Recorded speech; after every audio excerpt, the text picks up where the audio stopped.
Göbekli Tepe was built 6,000 years before Stonehenge, 7,000 years before the pyramids, and at a time when humans were supposed to be simple hunter-gatherers living in caves.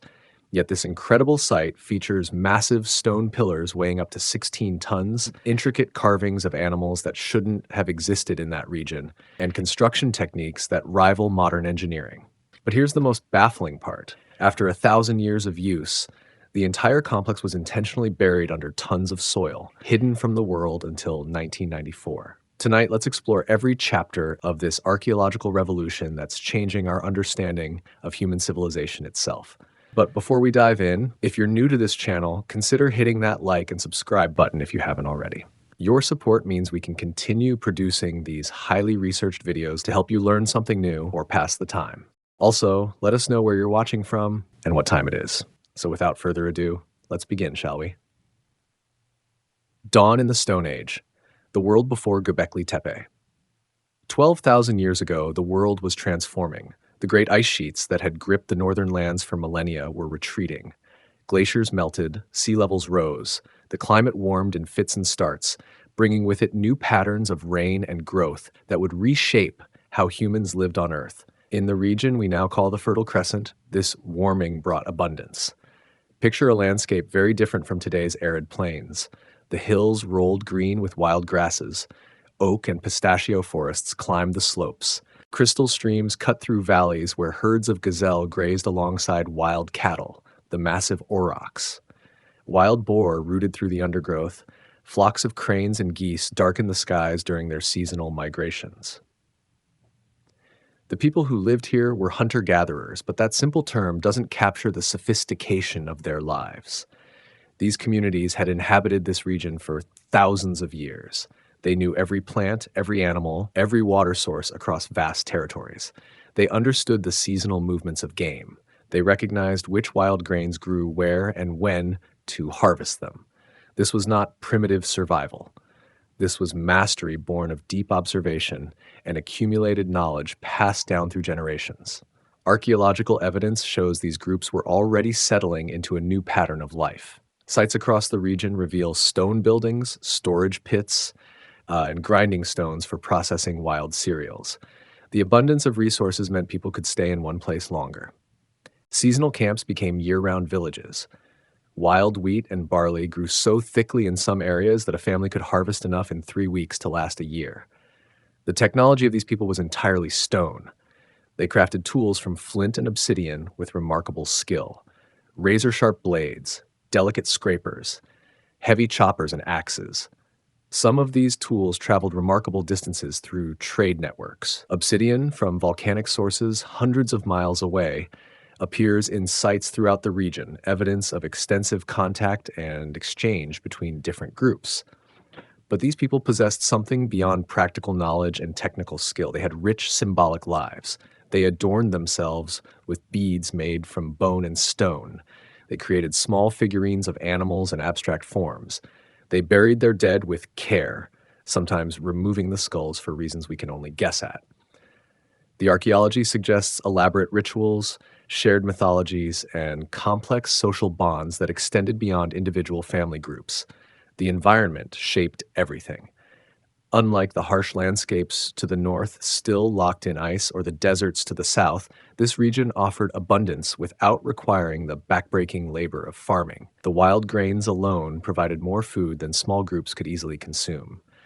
The game was plentiful, the climate mild. Why farm when nature provides? This was the world on the cusp of change. The Ice Age was ending. The great herds were shifting their ranges. The climate continued its warming trend, and in this particular corner of the earth, something unprecedented was about to emerge. The people gathering in these hills around 9600 BCE had no agriculture, no domesticated animals except perhaps the dog, no pottery, no metal, no writing, no wheels. By the measures we usually use to define civilization, they had none of its hallmarks. Yet they were about to undertake a construction project that would remain unmatched in scale and ambition for thousands of years. We don't know what drove them. We can't hear their songs or their stories. We don't know what they called themselves or their gods. But we know they gathered in large numbers, perhaps hundreds at a time. We know they quarried, limestone from bedrock. We know they carved it into forms never seen before. And we know they erected monuments that would stand as testaments to human capability and imagination. This was the world before Göbekli Tepe, a world of hunters who were beginning to settle, a world of abundance that allowed people to think beyond mere survival, a world where human hands were about to reshape stone and, in doing so, reshape human destiny itself. The Shepherd's Discovery, Klaus Schmidt and the Initial Survey. The hill called Göbekli Tepe rises from the plains of southeastern Anatolia. The name means belly hill or potbelly hill in Turkish, a reference to its rounded shape. For centuries, shepherds grazed their flocks across its slopes, unaware of what lay beneath their feet.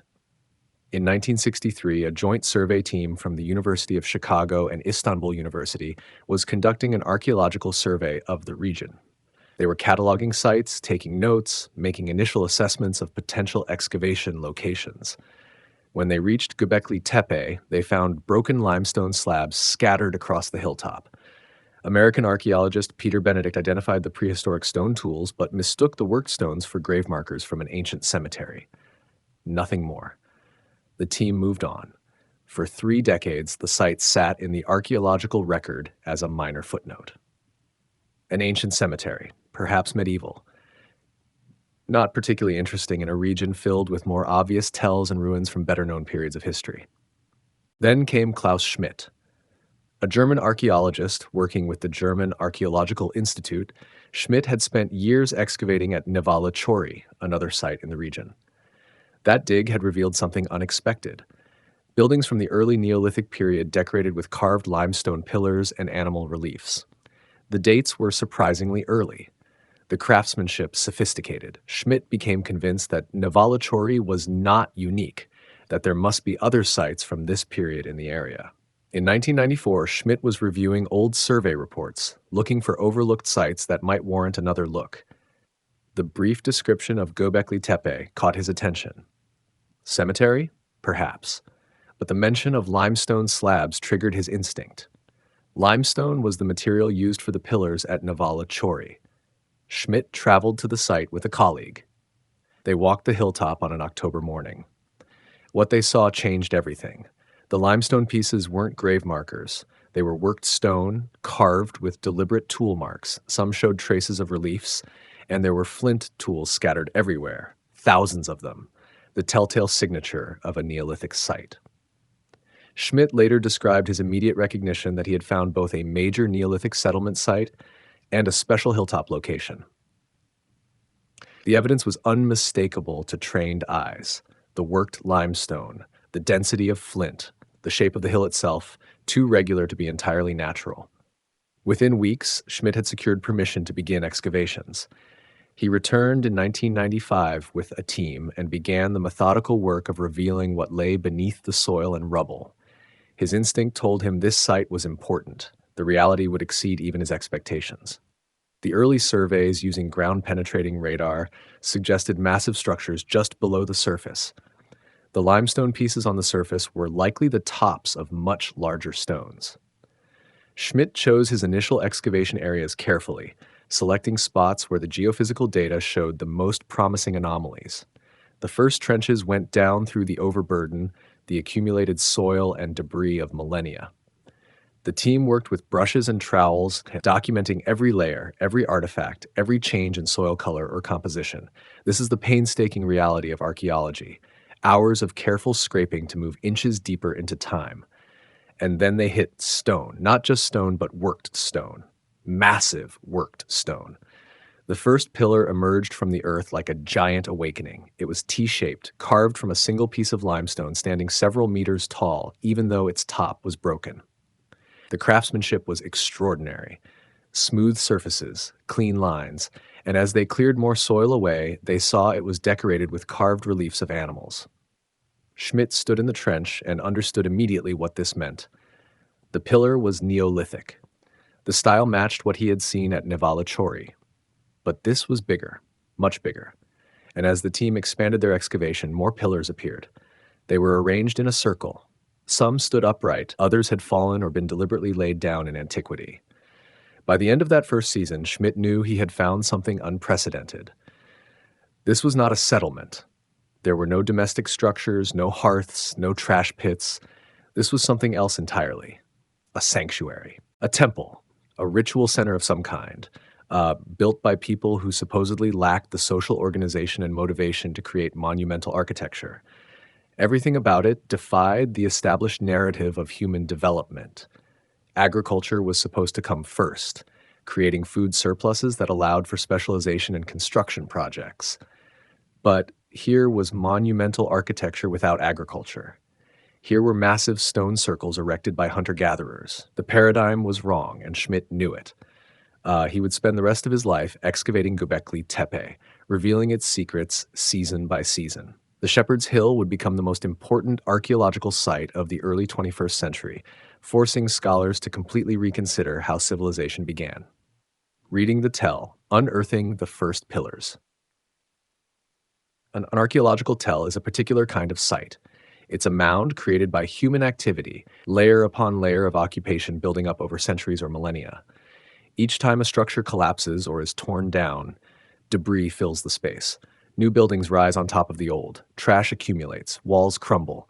Life continues, always building upward, never digging down to start fresh. Reading a tell is like reading a book whose pages are layers of earth. The top layers are most recent. Deeper layers are older. Careful excavation peels back time, revealing each period of occupation in reverse order. Pottery styles change, tool types evolve, building techniques shift. Each layer tells a story about the people who lived there and when they lived. Göbekli Tepe presented unusual characteristics from the start. Most tells show clear signs of domestic life: hearths for cooking, storage pits for grain, middens filled with broken pottery and food waste, living floors worn smooth by countless feet. Göbekli Tepe had none of this. Instead, the team found massive stone structures buried under meters of fill. The first complete enclosure to be excavated was designated Enclosure D. As the team carefully removed the overburden, the full scope of the structure emerged. Two massive pillars stood at the center, each weighing multiple tons, carved from single blocks of limestone. These central pillars were surrounded by a ring of smaller pillars, though even the smaller ones stood 2 to 3 meters tall. Between the pillars were low stone walls built from carefully shaped limestone blocks. These walls formed benches or barriers, creating a defined circular space. The floor was made of terrazzo, a technique where crushed limestone is mixed with lime and burnished to create a smooth, durable surface. This floor showed signs of heavy use, polished by countless feet or perhaps by deliberate maintenance. The pillars themselves were marvels of stoneworking. Each T-shaped monolith had been extracted from bedrock at nearby quarries, shaped with stone tools transported to the site and erected upright. The engineering required for this was substantial. Moving a 10-ton stone without wheels, without metal tools, without draft animals, requires planning, coordination, and considerable knowledge of leverage and physics. But the truly extraordinary aspect was the decoration. Nearly every pillar bore carved reliefs. Animals emerged from the stone in stunning detail. Foxes prowled across the surfaces. Snakes coiled and slithered. Wild boars charged. Cranes spread their wings. Scorpions raised their tails. Spiders dangled on delicate legs. The variety was astounding and the craftsmanship sophisticated. These weren't crude scratchings. They were carefully planned compositions, executed with precision. The carvers understood three-dimensional form. They knew how to make stone seem alive. Some reliefs were carved in high relief, standing proud from the surface. Others were incised, cut deep into the stone. Still others combined techniques, creating complex layered images. As more enclosures were excavated in subsequent seasons, patterns emerged. Each enclosure followed the same basic plan: 2 central pillars, a ring of outer pillars, stone benches, terrazzo flooring. But each was also unique in its details and decoration. Enclosure C, when revealed, showed different animal motifs. Enclosure B had its own character and arrangement. The excavation process revealed another mystery. The structures hadn't been abandoned gradually. They had been deliberately buried. Someone had taken the time to carefully fill in the enclosures with limestone rubble, broken tools, and animal bones. This wasn't natural accumulation. This was intentional. The enclosures had been put to rest, covered over as an act of closure. Layer by layer, the team documented everything. every stone's position, every artifact's location, every change in fill composition. Modern archaeology is as much about recording as discovering. Each season produced thousands of photographs, detailed drawings, stratigraphic diagrams, and artifact catalogs. The work was hot, dusty, and painstaking. The Anatolian sun beat down on the excavation trenches. Dust coated everything. Progress was measured in centimeters per day, but with each passing season, more of Göbekli Tepe's grandeur emerged from the earth. Schmidt recognized early on that they were only scratching the surface. Geophysical surveys suggested dozens more enclosures lay beneath the unexcavated portions of the tell. The visible structures represented perhaps 5% of the total site. A lifetime of work wouldn't be enough to reveal it all. But what they had revealed was enough to revolutionize our understanding of the Neolithic period. These pillars, these enclosures, these monuments carved and erected by hunter-gatherers demonstrated capabilities far beyond what anyone had imagined possible for people of that era. The implications rippled through the archaeological community like shockwaves. The story told by the stones was clear. Complex societies with sophisticated symbolic systems and organizational capabilities existed thousands of years earlier than previously thought. The rise of civilization wasn't a simple linear progression from simple to complex. It was messy, non-linear, full of unexpected developments and lost achievements. And Göbekli Tepe was the proof written in stone. Redefining human history, the shock of carbon dating. Dating ancient sites requires precision. Archaeologists can't simply guess when something was built. They need hard data, scientific evidence that can withstand scrutiny. At Göbekli Tepe, establishing accurate dates was crucial because the implications of those dates would challenge fundamental assumptions about human history. Radiocarbon dating measures the decay of carbon-14 in organic material. All living things absorb carbon-14 from the atmosphere during their lives. When they die, the absorption stops and the carbon-14 begins to decay at a known rate. By measuring how much carbon-14 remains in a sample, scientists can calculate how long ago the organism died. The method works on organic materials: wood, bone, charcoal, seeds, plant fibers. Stone cannot be dated directly, but the organic material found in association with stone structures can be. If charcoal from a hearth is found sealed beneath a stone floor, that charcoal dates the floor's construction. If animal bones are found in the fill used to bury a structure, those bones provide a terminus post quem, a date after which the burial must have occurred. At Göbekli Tepe, the excavation team collected organic samples from the earliest occupation layers associated with the monumental structures: charcoal fragments from fires, animal bones from deposits, plant remains from the terrazzo floors. Each sample was carefully documented, its stratigraphic position recorded with precision. The samples went to laboratories for analysis. Multiple labs conducted independent tests to verify results. This is standard practice in archaeology. Extraordinary claims require extraordinary evidence, and dating evidence must be bulletproof. The results came back consistent across multiple samples and multiple labs. The earliest structures at Göbekli Tepe dated to approximately 9600 BCE. Some samples suggested construction might have begun even earlier, closer to 9800 BCE. The site remained in active use for nearly 2,000 years, with the latest activity dating to around 8000 BCE. These dates placed Göbekli Tepe firmly in the Pre-Pottery Neolithic A period, abbreviated as PPNA. This was before the invention of pottery, before the domestication of sheep, goats, cattle, and pigs, before the cultivation of wheat and barley as true agricultural crops. The people who built Göbekli Tepe were hunter-gatherers in transition, perhaps cultivating some wild grains intensively but not yet fully agricultural. The shock came from comparison with other famous sites. Stonehenge in Britain dates to around 3000 BCE, more than 6,000 years after Göbekli Tepe. The Great Pyramid of Giza was built around 25660 BCE, 7,000 years after Göbekli Tepe. The earliest cities of Mesopotamia, like Uruk, began around 4000 BCE, 5,000 years after Göbekli Tepe. Göbekli Tepe wasn't just older than expected. It was older than anything comparable. It predated the invention of agriculture, yet displayed architectural sophistication that supposedly required agricultural surplus to achieve. It demonstrated complex social organization among people who supposedly lived in small egalitarian bands without the hierarchy necessary for large-scale projects. The dates forced archaeologists to reconsider the entire narrative of the Neolithic Revolution. The standard story went like this. Humans invented agriculture, which created food surpluses, which allowed population growth and specialization, which led to social hierarchy, which enabled monumental architecture and eventually cities and states. It was a neat, linear progression. Gobekli Tepe scrambled that timeline. Here was monumentality before agriculture. Here was sophisticated architecture created by people who hunted and gathered. The cause and effect relationships weren't as simple as previously thought. Klaus Schmidt proposed an alternative sequence. What if the construction of ritual centers like Gobekli Tepe actually drove the development of agriculture?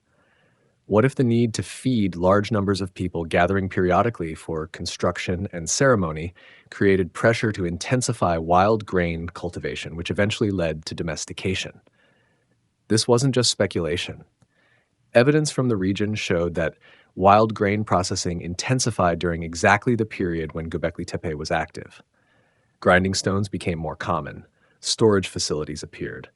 The archaeological signatures suggested people were harvesting and storing wild cereals on increasingly larger scales. The dates also confirmed something else important. Göbekli Tepe wasn't built in a single burst of activity. The site evolved over nearly 2 millennia. Different enclosures were built at different times. Styles changed. Early enclosures were eventually buried and new ones constructed. This was sustained effort across dozens of generations. Think about what that means. For 2,000 years, people returned to this hill. They maintained the knowledge of how to quarry and carve the stone. They passed down the techniques from master to apprentice, generation after generation. They remembered why this place mattered and kept coming back to build, to gather, to perform whatever rituals the site hosted. That kind of cultural continuity requires shared belief systems, organized social structures, and methods of transmitting knowledge across generations. These were not simple societies. They were complex, sophisticated, and capable of planning and executing projects that would outlast any individual life by centuries. The radiocarbon dates didn't just tell us when Göbekli Tepe was built. They told us that human capabilities for abstract thought, symbolic representation, social organization, and monumental construction emerged far earlier than anyone imagined. The dates redrew the map of human cognitive and cultural evolution, and they raised a haunting question. If people could do this 12,000 years ago, what else might they have achieved that we haven't yet discovered or that has been lost to time? The architecture of the ancients, layout of the enclosures. Göbekli Tepe consists of multiple enclosures scattered across the hilltop. Each enclosure follows a similar architectural plan, but each also has unique features and characteristics. Understanding this layout is crucial to understanding what the site was and how it functioned. The enclosures are circular or oval structures sunk partially into the bedrock. Builders first carved out the living rock to create a foundation, then erected pillars and walls within this prepared space. This technique anchored the structures firmly and created a sense of descending into a special separated space. Each enclosure centers on 2 massive pillars standing parallel to each other. These central pillars are the largest at the site, weighing between 10 and 20 tons each. They stand taller than the surrounding pillars, dominating the space. Their positioning suggests they held particular importance, perhaps representing gods, ancestors, or mythological beings. Surrounding the central pillars is a ring of smaller pillars, though calling them smaller understates their impressiveness. These peripheral pillars still stand 2 to 3 meters tall and weigh several tons each. They're arranged in a rough circle, creating an enclosed sacred space. The number of peripheral pillars varies by enclosure, ranging from 8 to 12 or more. Between the pillars are low stone walls built from carefully shaped limestone blocks. These walls connect the pillars and create continuous barriers defining the enclosure's edge. They also form benches or platforms at certain points. The walls aren't just functional, they're crafted with attention to aesthetics, with stones selected and shaped to fit together precisely. The floor of each enclosure is terrazzo, that distinctive Neolithic flooring technique. Builders crushed limestone into fine particles, mixed it with lime, and applied it as a layer over prepared bedrock. Then they burnished it, working the surface until it became smooth and hard. The result was a durable, water-resistant floor that could be cleaned and maintained. Evidence suggests these floors were repaired and resurfaced multiple times, indicating long periods of use. Enclosure D, the first to be fully excavated, provides the clearest picture of the standard design. The two central pillars stand approximately 3 meters apart, aligned northeast to southwest. 11 peripheral pillars form an oval ring around them, with the long axis measuring about 20 meters. The space could have held several dozen people comfortably, perhaps as many as 100 if packed closely. Enclosure C, partially excavated and then reburied for protection, shows similar dimensions but different decorative schemes. Its central pillars bear different carvings. The animal motifs on the peripheral pillars emphasize different species. Each enclosure seems to have had its own character, its own symbolic program. Enclosure B revealed another architectural feature. Beneath the terrazzo floor, excavators found porthole stones, carved limestone slabs with circular openings. Their purpose remains debated. Were they symbolic? Functional? Did they allow something to pass through, physically or metaphorically? Were they related to water drainage or ventilation? The stones suggest layers of meaning we haven't fully decoded. The enclosures weren't isolated. They connect to each other through the broader site layout. Pathways, both natural and constructed, linked different areas. Some enclosures may have been visible from others. The site's overall organization suggests planning, a master design that governed where each enclosure was positioned. Excavations also revealed that the enclosures changed over time. Older enclosures were eventually buried, filled in with limestone rubble and debris. New enclosures were then built nearby or even on top of the older ones. This pattern of building, using, burying, and rebuilding continued across the site's history. Why bury old enclosures? Several theories exist. Perhaps beliefs changed and old ritual spaces needed to be closed. Perhaps there were generational cycles where each generation built its own structures. Perhaps the act of burial was itself a ritual, a way of putting something sacred to rest while maintaining its power through concealment. The buried enclosures provide a blessing for archaeologists. By covering them carefully, the ancient builders preserved them almost perfectly. When modern excavators remove the fill, they find the structures much as they were left, protected from erosion and damage by their earthen blanket. Geophysical surveys reveal at least 20 distinct enclosures across the site. Only a handful have been excavated. Dozens more remain buried, their secrets waiting. Ground-penetrating radar shows their ghostly outlines, great circles of stone beneath the soil. Magnetometry detects the magnetic anomalies created by densely packed limestone. These technologies allow archaeologists to map the site without digging, planning future excavations based on what the hidden structures promise to reveal. The scale is staggering. If every enclosure required the same investment of labor as those already excavated, and if dozens remain to be uncovered, then Gobekli Tepe represents an expenditure of human effort almost beyond calculation. Thousands of people working over hundreds of years to create this complex of monuments, all without the organizational structures we associate with such projects. No kings, no bureaucracy, no written records to coordinate labor. Yet the evidence of organization is everywhere. The consistency of architectural plans across different enclosures built decades or centuries apart.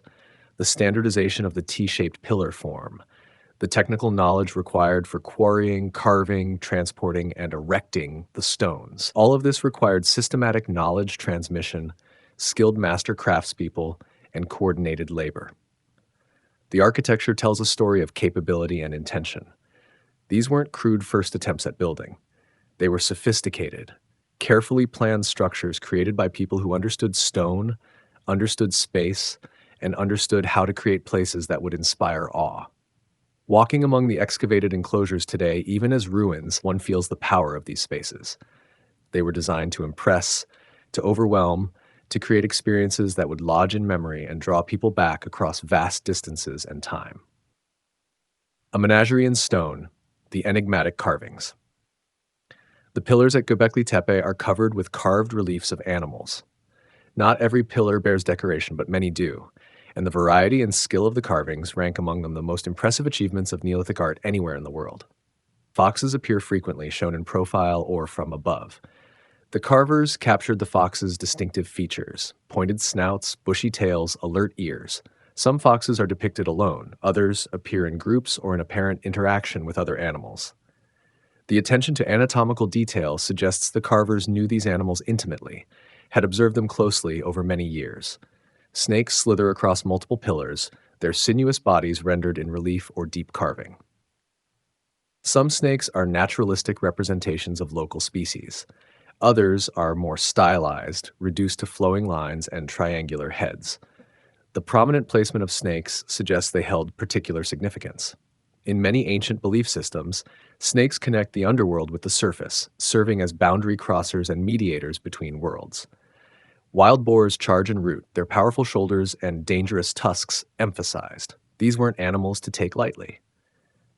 An adult wild boar could weigh several hundred pounds and possessed aggressive temperament when threatened. They were important game animals, but also dangerous adversaries.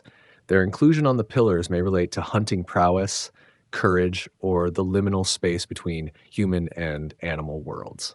Birds dominate some pillars. Cranes appear often, their long necks and legs making them distinctive. Vultures spread their wings in poses that suggest flight or threat display. Waterfowl, probably geese or ducks, appear in several locations. The bird depictions show the same careful observation as other animals, with accurate proportions and characteristic postures. Scorpions appear on several pillars, including memorably on one of the central pillars of enclosure D. These arachnids receive careful attention, their segmented bodies and curved tails rendered with precision. Scorpions in the region can deliver painful stings, and some species are potentially fatal. Their presence on sacred pillars likely reflects their danger and their association with death. Spiders dangle on some pillars, their legs splayed in characteristic fashion. Aurochs, the wild cattle that would later be domesticated, appear in powerful representations emphasizing their massive size and dangerous horns. Gazelles, with their graceful forms and leaping poses, provide contrast to the heavier animals. Wild asses, another game species, also make appearances. Less common but equally fascinating are the enigmatic figures that defy easy identification. Some carvings might represent insects. Others might be abstract symbols rather than naturalistic animals. Some pillars bear geometric patterns, chevrons, H-shaped forms, circles, and lines whose meanings remain opaque. One particular pillar in enclosure D has attracted enormous attention. Known as the vulture stone, it's covered with images that some researchers interpret as a complex symbolic narrative. Vultures spread their wings, a scorpion curves nearby. Abstract symbols fill available space. Some scholars have proposed astronomical interpretations, suggesting the carvings represent constellations. Others see mythological narratives. The debate continues, demonstrating how much we still don't understand about these images. The carving techniques varied. Some reliefs stand proud from the pillar surface, carved in high relief that creates dramatic shadows. The carvers removed surrounding stone to leave the animal form projecting outward. This technique required significant skill to avoid weakening the pillar or making mistakes that couldn't be corrected. Other carvings are incised, cut into the stone surface as grooves and lines. These incised carvings could be quite deep, several centimeters in some cases, or shallow line drawings. Incised work requires different skills than relief carving, but achieves different effects, creating images through line and shadow rather than three-dimensional form. Some pillars combine techniques. A fox might be rendered in relief, while its internal features are incised. A snake's body might project from the surface, while scales are indicated through incised patterns. This combination shows sophisticated understanding of how different techniques could be employed for different purposes. The tools used for carving were exclusively stone. Flint and obsidian tools could be shaped to create various working edges. Some tools were broad for removing large amounts of stone. Others were narrow and precise for detail work. Experimental archaeology has demonstrated that stone tools, in skilled hands, can carve limestone effectively, though the work is slow and requires patience and frequent tool replacement. What do these animal images mean? This question has generated countless scholarly papers and heated debates. Several interpretations have been proposed, each with supporting evidence. One theory suggests totemism. Perhaps different groups or clans identified with different animals, and the pillars represent those associations. The varying emphasis on different animals in different enclosures might reflect which groups built or used each space. Another interpretation emphasizes the dangerous nature of many depicted animals. Boars, aurochs, snakes, scorpions, and vultures all pose threats to humans. Perhaps the carvings represent attempts to control or propitiate dangerous forces, to incorporate their power into human ritual space. A third approach focuses on the animal's roles in the ecosystem. Many of the depicted species are predators or scavengers. Foxes hunt. Vultures consume the deceased. Snakes eliminate rodents but also threaten humans. Perhaps the carvings represent natural forces and cycles, particularly those related to death and transformation. Some researchers note the prevalence of nocturnal animals. Foxes, snakes, and scorpions are primarily active at night. This might suggest the enclosures were associated with nighttime rituals, with darkness, with the hidden and mysterious aspects of existence. The astronomical hypothesis proposes that some carvings, particularly on the vulture stone, represent star patterns and astronomical events. While controversial, this interpretation has garnered attention because it suggests sophisticated astronomical knowledge and record keeping. What we can say with confidence is that these animals held deep symbolic meaning for the people who carved them. The effort invested in creating these images was substantial. The knowledge required to execute them skillfully was considerable, and the consistency of certain motifs across the site suggests shared symbolic vocabularies, common mythologies, and coordinated ritual practices. The carvings transform the pillars from mere structural elements into narrative surfaces, into stone canvases that communicate beliefs and stories we can only partially decode. They remain one of the most compelling mysteries of Gobekli Tepe, inviting interpretation while resisting definitive answers. The T-shaped monolith, humanity's first colossal statues. The pillars at Gobekli Tepe are distinctive in their T-shape. A broad, flat top caps a narrower shaft, creating a profile that appears in enclosure after enclosure, site after site across the region. This T-form wasn't arbitrary. It was deliberate, repeated, standardized. But what did it represent? Klaus Schmidt proposed an interpretation that has gained substantial support among researchers. The T-shaped pillars, he argued, are stylized representations of human beings. The broad top represents a head. The narrower shaft represents a body. The pillars are abstract sculptures of people, perhaps gods or ancestors, reduced to essential geometric forms. This interpretation seemed speculative until excavators found pillars with additional details that made the human identification more explicit. Some pillars bear carvings of arms bent at the elbows, hands meeting at what would be the figure's belly or chest. These arms and hands are rendered in relief on the narrow shaft of the T, positioned where human arms would naturally fall. Other pillars show carved belts around their middles, elaborate affairs with buckles and decorative elements. Belts are distinctly human artifacts.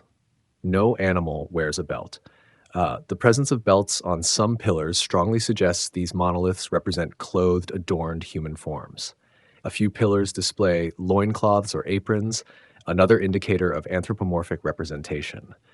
One pillar bears what appears to be a necklace, carved beads around the narrow shaft just below the T-junction that would represent the neck. These details accumulate to support the interpretation. The pillars are people, shown in standardized, abstract form. If the pillars represent humans, then the enclosures take on new meaning. The twin central pillars might represent a founding pair, divine ancestors, or mythological beings. The surrounding ring of pillars becomes a gathering, an assembly of figures focused on the central pair. The whole arrangement suggests social structure, hierarchy, and narrative. The abstract nature of the representation is striking. These aren't naturalistic portraits. They don't show faces or individual features. They reduce the human form to pure geometry, to essential shapes. This abstraction suggests sophisticated symbolic thinking, the ability to represent complex ideas through simplified forms. Abstraction of this kind appears in art history at various times and places, but it's typically associated with developed artistic traditions. Finding it at Göbekli Tepe at such an early date suggests that symbolic and abstract thinking was already highly evolved among these Neolithic communities. The pillars vary in height, with central pillars consistently taller and more massive than peripheral ones. This size difference likely reflects status or importance. The central figures tower over others, dominating the space. Size conveys power, significance, and centrality to whatever narratives or beliefs these enclosures embodied. Some pillars remained unfinished or less decorated than others. This variation might reflect different artisans, different time periods, life, or different levels of importance assigned to individual pillars. Not every figure needed to be equally elaborate. The question of who these pillars represent remains open. Were they gods, ancestors, mythological heroes, representations of particular individuals who achieved special status, or were they more abstract, representing humanity in general or specific social roles? One intriguing possibility is that the pillars represent deceased ancestors, perhaps chiefs or shamans, whose memories were preserved in stone. Many traditional societies create representations of important ancestors, believing their spirits remain active and influential. The pillars could serve similar functions, maintaining connection between living communities and their revered dead. Another interpretation suggests the pillars represent supernatural beings, gods, or spirits who inhabited the mythological landscape of these Neolithic people. The animal carvings on the pillars might then represent attributes or associated powers of these beings, much as later gods would have sacred animals. The pillars might also represent social groups. If different clans or bands used different enclosures, their pillars might represent the group collectively rather than specific individuals. Each pillar becomes an avatar for a community, standing in eternal assembly with others. The uniformity of the T-shape across different enclosures and even at other sites in the region suggests a shared symbolic language. This form meant something specific and widely understood. It was a convention, a way of representing certain concepts that multiple communities recognized and employed. Creating these monumental figures required more than technical skill. It required a conceptual leap, the idea that stone could be shaped to represent something other than itself, that a carved rock could stand for a person, an ancestor, a god. This capacity for symbolic representation underlies all complex culture, all art, all writing. At Göbekli Tepe, we see it manifested in limestone on an enormous scale. The pillars also served structural functions. They supported nothing, held up no roof, yet they marked space, defined boundaries, created focal points. Their very presence transformed ordinary hilltop into sacred precinct. The act of quarrying, transporting, and erecting them was itself likely ritual, each step imbued with meaning and ceremony. Standing among the excavated pillars today, one can't help but feel their presence as more than just ancient stones. They still command attention. They still organize space. They still pose questions. Who made you? Why? And what did you mean to those who gathered in your stone shadows? The T-shaped pillars represent a pivotal moment in human cultural evolution. They demonstrate that 12,000 years ago, people possessed the cognitive capacity, the social organization, and the symbolic sophistication to create monumental art. They could conceive of abstract representations. They could coordinate labor for non-utilitarian purposes. They could make stone speak across millennia. These weren't the first human-made objects. People had been creating tools, ornaments, and small figurines for tens of thousands of years. But the pillars of Göbekli Tepe were something different. They were monumental, permanent, public declarations of human imagination and capability. They were the first colossal sculptures, the first attempts to reshape landscape at architectural scale for symbolic rather than practical purposes. And they worked. 12,000 years later, they still work. They still inspire wonder. They still communicate, though we struggle to fully comprehend their message. The T-shaped pillars stand as testament to the power of human creativity and the enduring mystery of our ancestors' spiritual lives. The Builder's World, Karahan Tepe, and the Taş Tepeler project. Göbekli Tepe wasn't alone. As excavations continued and surveys expanded across southeastern Anatolia, archaeologists discovered that the region held numerous sites from the same period, sharing similar architectural features and symbolic motifs. Göbekli Tepe emerged not as an isolated miracle, but as the most spectacular example of a broader cultural phenomenon. The site of Nevali Chori was actually discovered and excavated before Göbekli Tepe received attention. Located about 30 kilometers northeast, Nevaluchori revealed buildings from the pre-Pottery Neolithic period decorated with carved limestone pillars, reliefs of animals and humans, and the same T-shaped pillar forms found at Göbekli Tepe. Unfortunately, the site now lies beneath the waters of a reservoir created by the Ataturk Dam, flooded before its full significance was understood. Klaus Schmidt recognized that Nevaluchori represented part of a larger pattern. His instinct that more sites existed proved correct. Survey work identified multiple hilltop locations showing similar characteristics: limestone bedrock, flint tools, worked stone visible on the surface. Karahan Tepe emerged as particularly significant. Located about 40 kilometers east of Göbekli Tepe, this site sits on another prominent hill overlooking the plains. Initial surveys in 1997 noted its potential, but serious excavation didn't begin until 2019. What has been revealed since confirms its importance as a contemporary and possibly complementary site to Göbekli Tepe. Karahan Tepe shares many features with its more famous neighbor: T-shaped pillars carved from bedrock, circular and rectangular structures cut into living rock, animal reliefs showing snakes, foxes, and other creatures, evidence of large-scale stoneworking and monument construction during the pre-Pottery Neolithic period. But Karahan Tepe also displays distinctive features. Some structures at the site appear to be carved entirely from bedrock, rather than built up with separate pillars and walls. Excavators have revealed rock-cut chambers, benches carved from solid stone, and pillar forms that rise directly from shaped bedrock floors. The level of stone removal required to create these spaces staggers the imagination. One chamber at Karahan Tepe contains 11 human figures carved in high relief on its walls. These represent the most explicitly anthropomorphic sculptures found at any site from this period. Unlike the abstract T-shaped pillars, these figures show heads, faces, and bodies with considerable detail. They stand as if emerging from the stone, frozen in some eternal gathering. The Turkish government recognized the significance of these discoveries and established the Taş Tepeler Project, meaning Stone Hills Project. This coordinated research initiative aims to survey, document, and excavate the numerous pre-Pottery Neolithic sites across the region. More than a dozen significant sites have been identified so far, and surveys continue to locate more. Each site has its own character while sharing family resemblances. Harbetsuvan Tepesi, Sefer Tepe, Çakmak Tepe, Taslı Tepe, and others dot the landscape, each sitting on a prominent hill, each containing worked stone and evidence of monumental construction. The pattern suggests a cultural sphere, a region unified by shared beliefs, practices, and architectural traditions. This network of sites raises fascinating questions about social organization.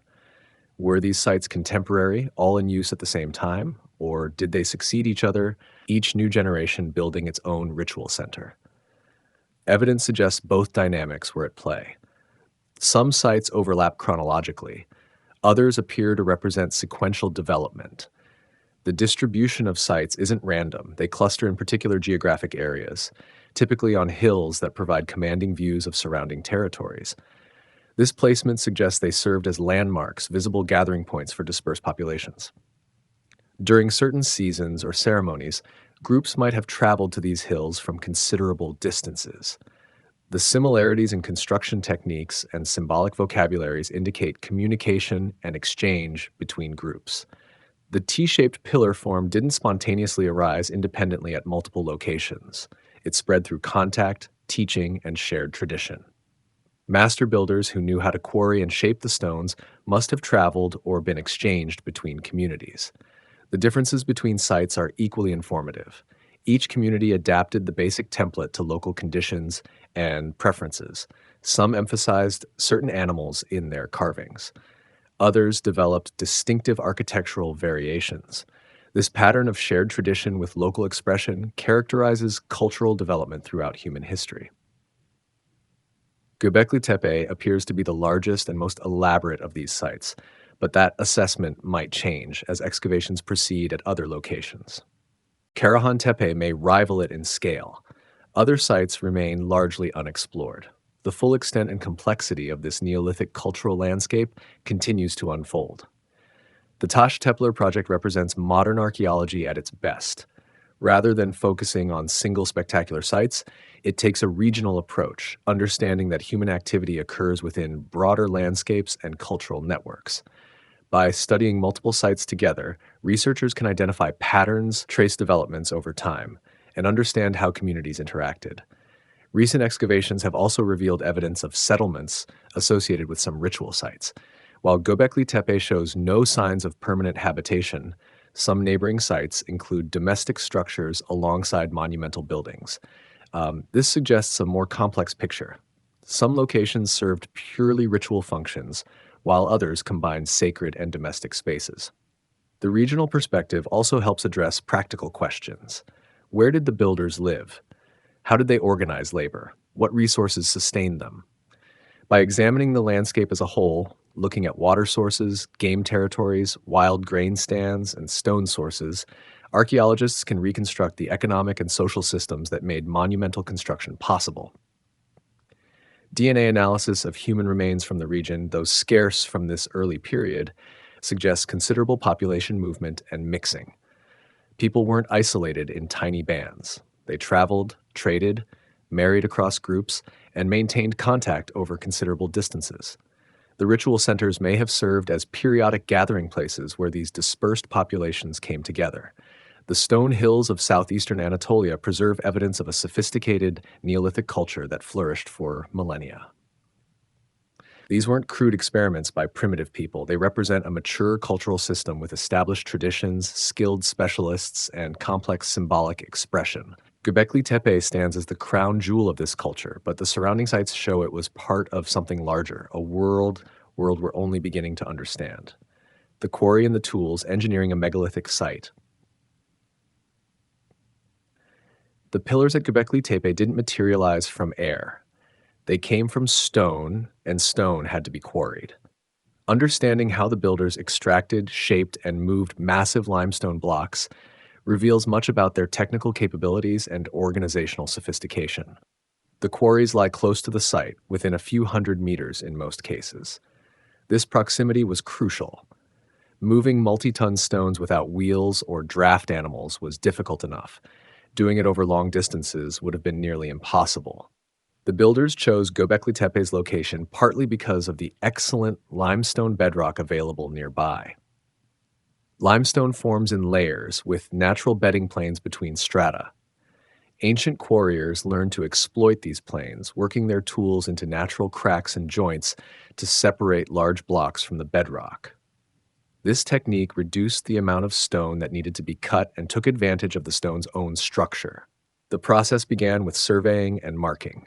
Quarriers had to identify suitable blocks of the right size and quality, free from major flaws or cracks that would cause breakage. They traced outlines on the bedrock surface, defining the block to be extracted. Then came the slow work of detachment. Using stone tools, primarily flint and hard stone hammers, workers created grooves along the marked lines. They struck repeatedly, flaking away small pieces of limestone, gradually deepening the grooves. This percussion method is slow but effective. Limestone is relatively soft as stone goes, with a hardness that makes it workable with stone tools. Experiments in experimental archaeology have replicated the process. Modern researchers using reproduction tools have successfully quarried limestone blocks similar to those at Göbekli Tepe. The work is exhausting and time-consuming. A single pillar might require weeks of constant labor to extract and rough shape. Once the top and sides of a block were defined by deep grooves, quarriers needed to separate it from the bedrock below. This required working underneath, either by cutting or by exploiting bedding planes. Wooden wedges driven into cracks and soaked with water to make them expand could help split stone along natural planes. Controlled heating and cooling could also fracture stone, though evidence for fire setting at Göbekli Tepe's quarries remains unclear. When a block was free from the bedrock, it still required rough shaping. Workers removed obviously excess stone to reduce weight and began shaping the general T-form. This rough-out stage ensured the pillar wouldn't break during transport from being awkwardly proportioned or weakened by hidden flaws. Transportation presented the next challenge. Moving a 10-ton pillar even a few hundred meters required substantial effort. The most likely method involved sledges, essentially wooden platforms onto which the stone was secured. Multiple people pulling on ropes could drag such sledges, especially if the route was prepared and greased with water or fat to reduce friction. Experimental archaeology again provides insights. Small groups of people, given proper equipment and technique, can move surprisingly heavy loads. 100 people working together with sledges and rollers can move blocks weighing many tons. The coordination required is significant, but not beyond human organizational capacity. The route from quarry to site had to be prepared. Obstacles removed, depressions filled, a relatively smooth path created. This preparation itself required labor and planning. Teams had to work ahead of transport operations, ensuring the route could accommodate the loads being moved. At the site, erecting the pillars posed another engineering challenge. The pillars were set into shaped sockets cut into the bedrock. These sockets had to be precisely positioned and sized to receive the pillar base.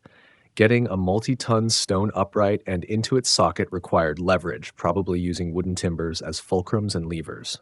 The most likely method involved tipping the pillar gradually upright while supporting it with props and ropes. As the pillar approached vertical, workers would maneuver its base toward the socket. Final adjustments would position it correctly, and then the socket would be filled with smaller stones and rubble to lock the pillar in place. The whole operation required careful coordination among workers following directions from experienced supervisors. Some pillars show evidence of breaking during quarrying or transport. The Gobekli Tepe quarries contain abandoned pillar blanks, stones that cracked and had to be left behind. This evidence reminds us that the work was difficult and risky. Not every attempt succeeded. The finished pillars standing in the enclosures represent successful operations, but many attempts likely failed.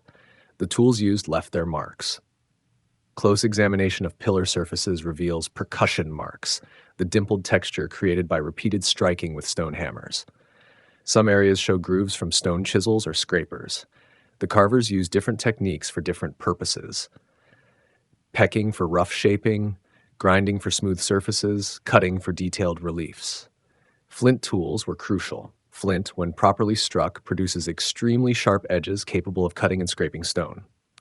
The archaeological record at Gobekli Tepe includes thousands of flint tools: scrapers, barons, blades, and cores. Many show heavy wear from working stone, their edges dulled and crushed. This abundant tool evidence confirms the intensive stoneworking that occurred at the site. Some tools came from distant sources.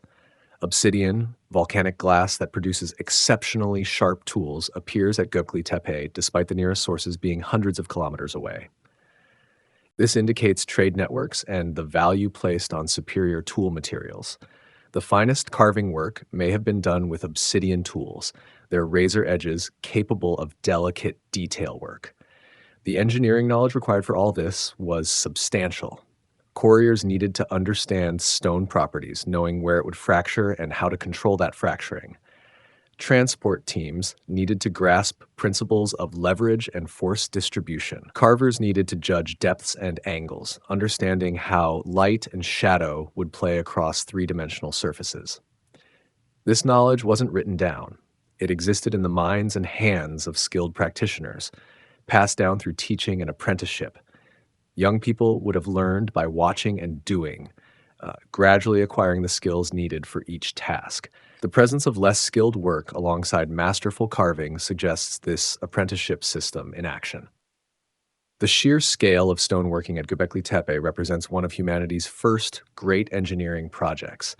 These people had no metal, no wheels, no draft animals, no pulleys or complex machines. What they had was knowledge, skill, coordination, and determination. With stone tools and human muscle, they quarried, shaped, transported, and erected monuments that still stand today, testaments to human ingenuity and persistence.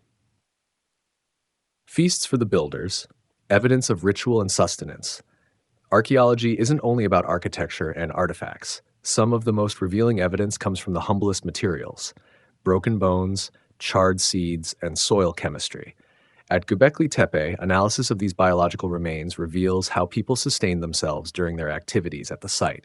Animal bones appear in enormous quantities. Excavators have recovered thousands of bone fragments from various contexts throughout the site. These aren't random accumulations. They represent the remains of meals, of large-scale consumption of meat that must have involved substantial numbers of people gathering to eat together. The species represented in the bone assemblages are primarily wild game. Gazelle bones appear most frequently, suggesting these swift, graceful animals were primary hunting targets. Uroch's bones also feature prominently, indicating successful hunts of these dangerous wild cattle that could weigh over a ton. Wild ass, another large game animal, appears regularly. Wild boar bones add to the picture of diverse hunting practices. The age profiles of the animals, determined by examining tooth development and bone fusion, suggest selective hunting. Many animals were young adults, prime specimens taken in their physical peak. This pattern indicates skilled hunters who could bring down specific individuals rather than whatever animals happen to be most vulnerable. Butchery marks on the bones reveal processing techniques. Cut marks show where stone tools removed meat from bone. Chop marks indicate heavy tools breaking through joints and thick bones. Burn marks on some bones suggest roasting or cooking. The evidence paints a picture of systematic processing and preparation of large amounts of meat. The quantities are staggering. Estimates suggest that at any major gathering, people might have consumed several dozen large animals. This level of consumption far exceeds what small groups would need or could preserve. The feasting was communal and abundant, with meat likely available to all participants rather than being hoarded by elites. Bird bones also appear, particularly crane bones. These large migratory birds would have been seasonal visitors to the region.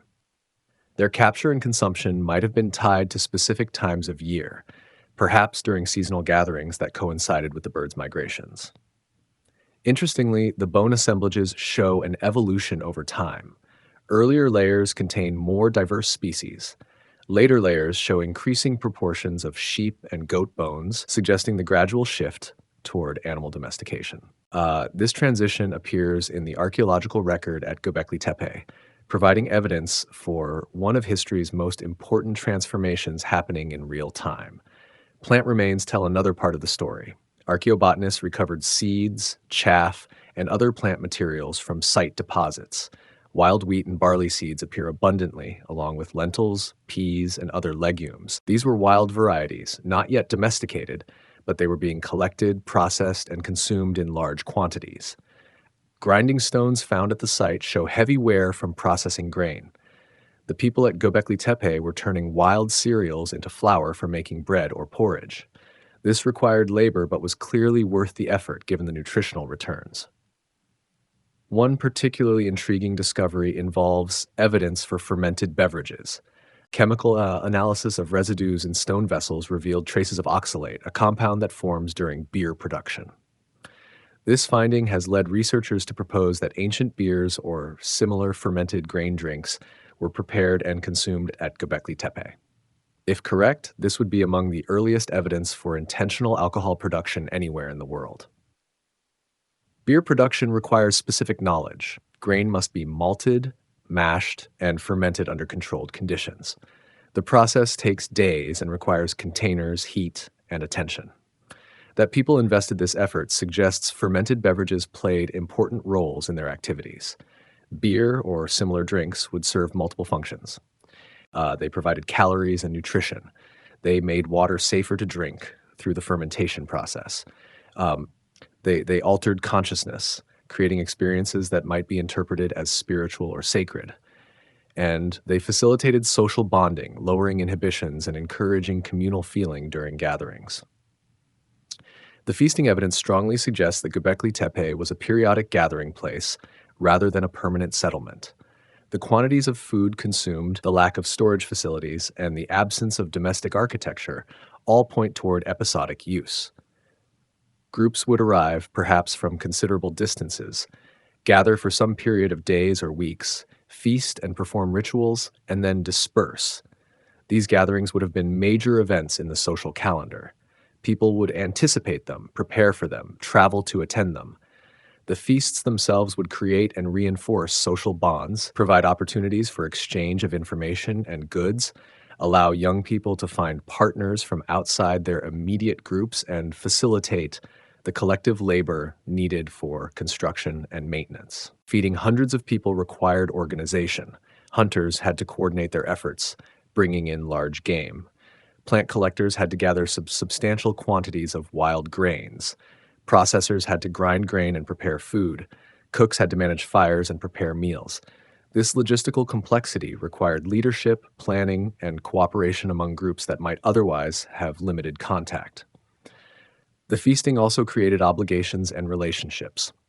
Groups that contributed heavily to one gathering might expect reciprocal treatment at future events.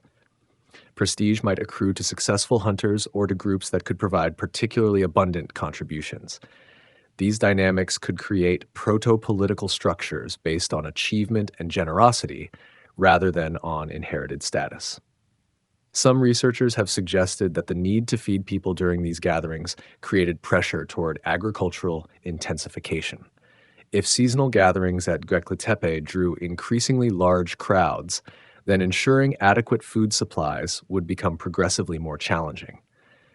Intensifying the cultivation of wild grains, perhaps replanting seeds, protecting favored stands, and eventually selecting for preferred traits could have emerged from these practical pressures. This hypothesis inverts the traditional narrative of agricultural origins. Instead of agriculture leading to surplus, which enabled feasting and monumental construction, the feasting and construction came first, creating demand that drove agricultural development. Göbekli Tepe becomes not a product of the agricultural revolution, but one of its causes. The evidence from bones, seeds, and chemical residues reveals Göbekli Tepe as a place of abundance and celebration. The people who gathered here didn't merely construct monuments. They feasted together, shared meat and bread and beer, strengthened social bonds through commensality. The site was as much about bringing people together in celebration as about any specific religious or ritual function. In this, it reveals something fundamental about human nature. We build together and we celebrate together, and the two activities are deeply intertwined.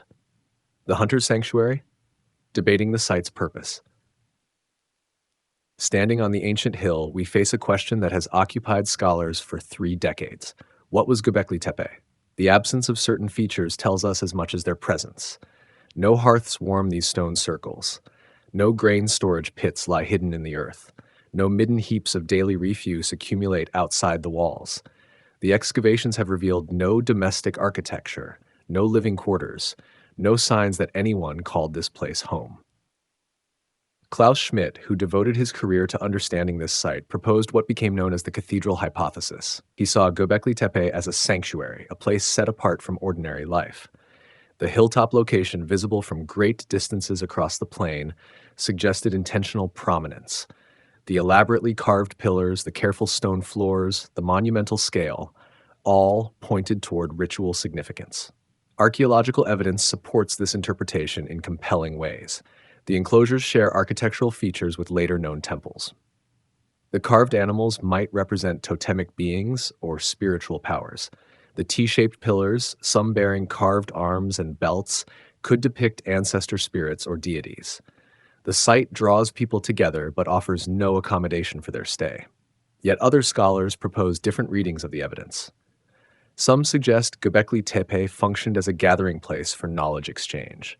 Hunter-gatherer bands, moving through seasonal territories, might have met here to share information about game movements, water sources, tool-making techniques. The monumentality would mark it as neutral ground, a place belonging to all communities and none. The astronomical hypothesis carries particular intrigue. Certain pillar arrangements align with celestial events. The summer solstice sunrise, viewed from specific enclosures, creates striking light effects on carved stones. Whether this represents deliberate calendrical knowledge or coincidence remains debated. Ancient peoples certainly tracked seasons through sky observation, knowledge critical for following animal migrations and plant cycles. Evidence of large-scale feasting complicates simple categorization. Massive quantities of animal bones suggest periodic gatherings where hundreds feasted together. Perhaps Göbekli Tepe served multiple functions simultaneously, ritual center, meeting ground, and feasting hall. These categories, distinct in our minds, might have been unified in ancient thought. The problem of burial adds another layer of mystery.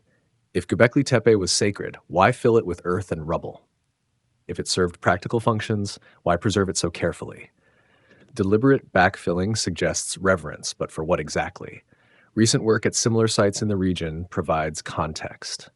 Karahan Tepe, Nevalachori, Harbetsuvan Tepesi all share architectural elements with Göbekli Tepe while displaying unique features. This suggests a shared cultural framework with local variations. Perhaps each site served slightly different roles within a broader ritual landscape. The carved animals offer tantalizing clues. Foxes dominate some pillars, snakes coil around others, vultures spread their wings above human forms. Scorpions, boars, and water birds appear throughout. Whether these represent specific clans, seasonal markers, or mythological narratives remains uncertain. The ancient meaning stays locked in stone. What seems certain is that Göbekli Tepe mattered profoundly to the people who built it. They invested enormous labor over many generations. They maintained the site for over a millennium. They eventually buried it with obvious care. These actions speak to deep significance, even if we cannot fully grasp its nature. The site challenges our tendency to impose modern categories on ancient realities. Was it temple or meeting hall, sacred space or practical center? Perhaps asking or misses the point. For the builders, such distinctions might not have existed. Life, ritual, social gathering, and spiritual practice could have formed one unified experience. Archaeological method requires we stay within what evidence demonstrates. Speculation must be labeled as such. We know Göbekli Tepe involved monumental construction by hunter-gatherers. We know it featured elaborate symbolism and periodic large gatherings. We know it held significance for over 1,000 years. Beyond this, we propose theories, test hypotheses, and wait for new evidence. The mystery, in some ways, forms part of the site's power. Standing among the pillars, we confront the profound otherness of the past. These builders thought differently than we do. Their worldview, their categories of meaning, their reasons for action, all remain partially opaque. Yet they were fully human, capable of complex thought, artistic expression, and collective achievement. Understanding Göbekli Tepe requires holding multiple possibilities simultaneously. It demands comfort with ambiguity. The site resists simple explanation because it emerged from a complex society we are only beginning to comprehend. Each season of excavation adds data, but also deepens the enigma. The social impetus, how hunter-gatherers organized. The pillars at Göbekli Tepe weigh up to 16 tons. Moving one requires coordinated effort from dozens of workers. Raising it demands precise engineering and sustained collaboration. Carving the elaborate reliefs takes hundreds of skilled hours. Building even one enclosure represents a massive undertaking. Now multiply this by 20 plus enclosures, constructed and maintained over a millennium. How did they do it? More precisely, how did mobile hunter-gatherers, supposedly living in small bands without formal hierarchy, organize such an endeavor? This question cuts to the heart of our assumptions about human social evolution. Traditional models place complexity after agriculture. Settled life supposedly enabled specialization, which enabled hierarchy, which enabled monumental projects. Göbekli Tepe reverses this sequence entirely. Ethnographic studies of modern hunter-gatherers provide some framework for understanding. Groups like the Hadza, the San, and indigenous Australians demonstrate sophisticated social organization without agriculture or permanent settlement. They maintain complex kinship networks spanning vast territories. They gather periodically for ceremonies, marriages, and initiation rites. These gatherings can involve hundreds of people. Göbekli Tepe likely emerged from similar gatherings amplified in scale and permanence. The Fertile Crescent around 10,000 BCE offered exceptional abundance. Wild grains grew so thickly that harvesting could feed communities for months. Gazelle migrations brought thousands of animals through the region seasonally. This abundance allowed larger group sizes and longer gatherings than in marginal environments. The faunal evidence supports periodic mass gatherings. Bones of gazelle, wild cattle, and wild ass appear in enormous quantities. These animals arrived in seasonal herds. Their presence in the archaeological record suggests hunters targeted these migrations, probably during spring and autumn. These seasons would be ideal for construction work, mild weather, abundant food, and the convergence of many bands following the herds.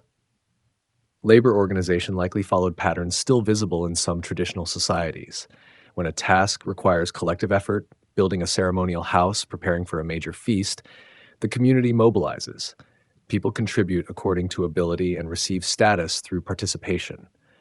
No permanent hierarchy exists, but temporary leadership emerges for specific projects. The astronomical alignments, if intentional, suggest specialized knowledge holders. Someone tracked the sun's movements across seasons. Someone understood how to mark solstice positions. Someone possessed the mathematical understanding to translate celestial observations into architectural plans. This person, or these people, held authority based on knowledge rather than coercive power. Shamanic leadership offers one model for understanding this authority. Across many cultures, shamans serve as ritual specialists, healers, and intermediaries with spiritual forces. They gain status through claimed access to hidden knowledge and supernatural powers. They coordinate ceremonies but lack ability to compel obedience. People follow them through respect and belief, not fear. Evidence from the site itself hints at such specialists. Some pillars may represent powerful individuals, ancestors, or shamanic figures immortalized in stone. The T-shape might be a stylized human form, the carvings depicting their spiritual attributes or totemic associations. If so, Gobekli Tepe becomes a monument to religious authority, built and maintained by those who believed in its spiritual power. Mythology likely played a central role in mobilization.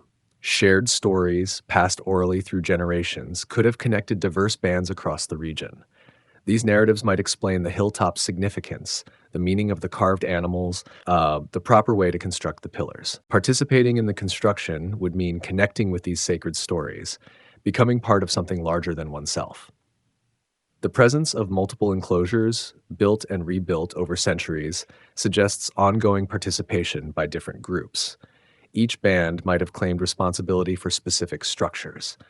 Building and maintaining an enclosure could mark group identity and territorial claims. The architectural variations between enclosures support this interpretation, each showing family resemblance while maintaining unique character. Feasting created the social glue holding this enterprise together. The enormous quantities of animal bones tell a story of massive communal meals.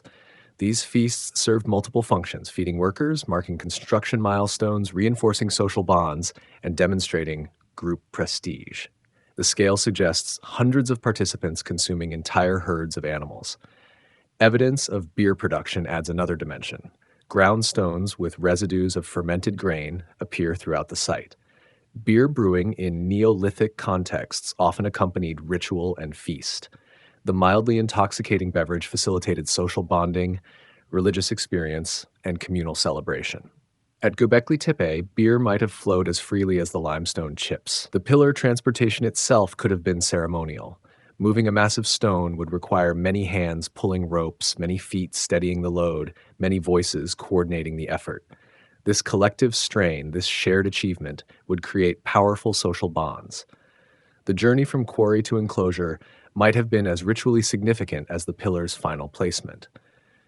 We should not romanticize this society as purely egalitarian. Status differences surely existed. Some individuals possessed greater skill, knowledge, or charisma. Some families might have held higher prestige. But the evidence suggests these differences remained fluid rather than fixed, earned rather than inherited, and insufficient to establish permanent ruling classes. The organizational achievement at Gobekli Tepe demonstrates that hierarchy and agriculture are not prerequisites for complexity. Hunter-gatherers, given the right conditions and motivations, can accomplish extraordinary things. They can sustain multi-generational projects. They can develop specialized knowledge. They can coordinate the labor of hundreds. What they needed was not coercion, but conviction. Not kings, but shared belief. Not written law, but oral tradition. Not permanent settlement, but periodic convergence. Gobekli Tepe stands as testament to the power of collective faith and shared purpose. The domestication paradox: did religion spark farming? A radical idea has emerged from the excavations at Gobekli Tepe. It reverses our fundamental understanding of civilization's origin. The standard narrative runs like this. First came agriculture, then surplus, then settlement, then specialization, then hierarchy, then religion, then monumental architecture. Each step enables the next in logical progression. This sequence appears in textbooks, museums, and popular understanding as established fact. Göbekli Tepe suggests a different order. Here, monumental architecture and apparent religious activity preceded agriculture by centuries or more. The builders remained hunter-gatherers during the site's construction and early use. Domesticated plants and animals appear only in later levels, after the major enclosures were already standing. Klaus Schmidt proposed a provocative thesis: perhaps religion birthed agriculture, not the other way around. The need to sustain the gatherings at Göbekli Tepe might have driven intensive cultivation of wild grains. Feeding the workforce required reliable food sources. This requirement could have pushed people toward experimenting with planting and tending wild cereals. The archaeological evidence makes this hypothesis plausible. The Fertile Crescent contained the wild ancestors of wheat, barley, and legumes. These plants grew so abundantly that hunter-gatherers could harvest enough to store for months. Studies show that an individual could gather more grain in 3 weeks than their family could eat in a year. But feeding hundreds of people periodically changes the calculation. If gatherings at Göbekli Tepe brought together multiple bands several times yearly, the demand for food would spike dramatically. Natural stands of wild grain might prove insufficient. The solution? Plant more grain near the gathering site. Genetic evidence from early domesticated wheat supports a timeline consistent with this theory. The domestication process, selecting seeds from plants with desirable traits, requires multiple generations and intentional human intervention.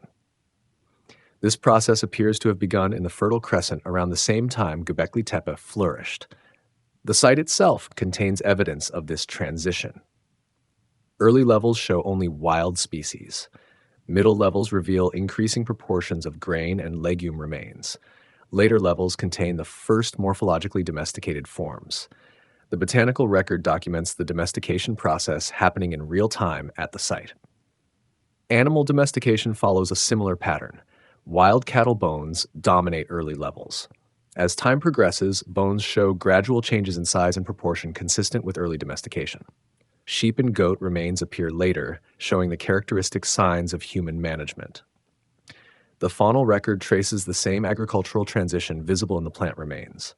The beer brewing evidence becomes significant in this context. Creating beer requires grain, substantial quantities of it. If beer played a central role in feasts and rituals, the demand would be considerable. Some scholars have suggested half seriously that humanity's first great agricultural crop was grown not for bread, but for beer. This hypothesis reframes the agricultural revolution as a byproduct of religious activity. People did not settle down and then develop religion. Instead, their religious impulses, their need to gather, to build, to feast, to connect with the sacred, created conditions that made agriculture necessary. The spiritual drove the practical, not vice versa. Critics note that correlation does not prove causation. Agriculture and monumentality might have emerged simultaneously in response to the same environmental and social conditions. The end of the Ice Age created new ecological opportunities.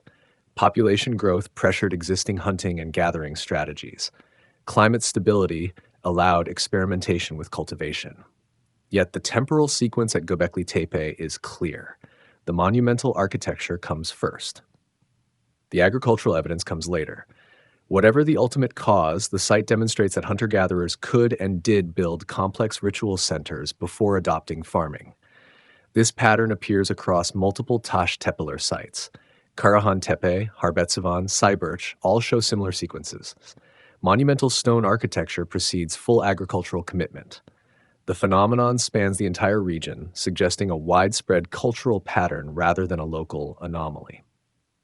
The implications extend beyond the Neolithic. If religious belief and ritual practice could drive such fundamental changes in human society, we must reconsider the role of ideology in historical development. Ideas, beliefs, and spiritual impulses might be prime movers of change rather than reflections of material conditions. Contemporary parallels exist. Cathedral building in medieval Europe consumed vast resources and drove technological innovation. Mecca's annual pilgrimage created trade networks and urban infrastructure. The construction of Angkor Wat required sophisticated hydraulic engineering. Religious motivation has repeatedly spurred major social and technological developments. Perhaps Göbekli Tepe represents the earliest instance of this pattern. The desire to honor the sacred, to connect with ancestors, to participate in something larger than daily survival. These impulses might have pushed humanity toward the agricultural threshold. Once crossed, that threshold led to settled life, population growth, social stratification, and eventually cities and states. The paradox remains thought-provoking, even if the causation stays debatable. Göbekli Tepe forces us to question assumptions about why humans changed their way of life so dramatically. The shift to agriculture was not inevitable. It came with costs: harder work, poorer health, greater inequality. Why make this change? Material necessity offers one answer. Growing population and changing climate left no choice. But Göbekli Tepe suggests another possibility. Humans transformed their world because they wanted to build something that mattered. They wanted to gather, to feast, to carve stone into eternal forms. And to sustain that vision, they needed agriculture. The spiritual impulse in this reading became the mother of civilization. Not a comfortable idea for materialist theories of history, but Göbekli Tepe stands as stone testimony to its plausibility. The changing world, climate and cultural shift. The world that birthed Göbekli Tepe did not remain static. Across the 2 millennia of the site's active use, profound changes swept the Fertile Crescent. Climate shifted, ecology transformed, human society evolved in response. The Younger Dryas cold period had ended just before Göbekli Tepe's construction began. This climatic event, lasting roughly from 10,800 to 9,600 BCE, brought a return to near glacial conditions. Temperatures dropped, rainfall decreased. The wild abundance of the post-Ice Age world temporarily retreated. When the Younger Dryas ended, warmth returned with dramatic speed. Within decades, not centuries, temperatures reached levels similar to today. The Fertile Crescent bloomed. Wild grains spread across hillsides. Animal populations exploded. This abundance created the conditions allowing hunter-gatherers to gather in large numbers and undertake monumental projects. But climate continued evolving. Around 18500 BCE, another shift occurred. Rainfall patterns changed. Some areas grew wetter while others dried. These alterations affected plant and animal distributions. Hunter-gatherer bands had to adapt their seasonal rounds to new conditions. Human society was also changing from within. The archaeological record shows increasing sedentism across the region. Semi-permanent settlements appeared, occupied for longer portions of each year. Storage facilities became more common, suggesting people stayed put rather than moving with seasons. This shift towards settled life accelerated throughout the 9th millennium BCE. Agriculture spread during this period, though the process was gradual rather than sudden. Early cultivation likely supplemented hunting and gathering rather than replacing it. People might plant grain in spring, range widely during summer, and return for harvest in autumn. Full dependence on domesticated foods came slowly over many generations. The genetic record of domesticated plants documents this transition. Wild einkorn wheat shows no morphological changes in samples from 9th and 500 BCE. By 8500 BCE, clear domestication traits appear: seeds that do not shatter and scatter naturally, larger grain size, and other human-selected characteristics. The transformation took centuries of selection. Animal domestication followed a similar timeline but varied by species. Dogs were already domesticated well before Göbekli Tepe, possibly as early as 15,000 BCE. Sheep and goats came under human management around 9,000 BCE. Cattle and pigs followed somewhat later. Each species required different management strategies and offered different benefits. These changes in subsistence fundamentally altered human society. Mobile hunter-gatherers could maintain relatively flat social structures. When everyone moves frequently and owns little, accumulating power or wealth proves difficult. But settled agricultural life enabled property ownership, surplus accumulation, and hereditary status. Inequality could now establish itself permanently. The spiritual landscape also transformed. Hunter-gatherer religions often emphasized connection with animals, respect for nature, and shamanic intermediaries with the spirit world. Agricultural societies developed different concerns, ensuring rain, protecting crops, marking planting and harvest times. New deities and rituals emerged to address these needs. Göbekli Tepe's symbolism reflects the earlier worldview. The carved animals, gazelle, aurochs, snakes, birds, represent wild nature, not domesticated herds. The site's location on a hilltop, remote from water sources and arable land, suggests sacred geography divorced from agricultural concerns. The architecture speaks a hunter-gatherer symbolic language.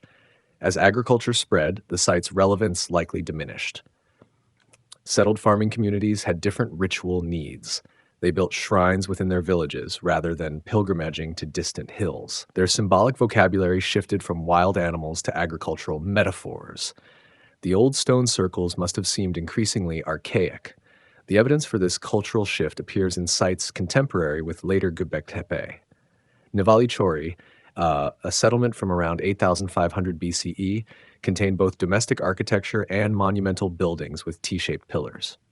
This mixing of sacred and domestic space marks a transition from the purely ritual character of Göbekli Tepe.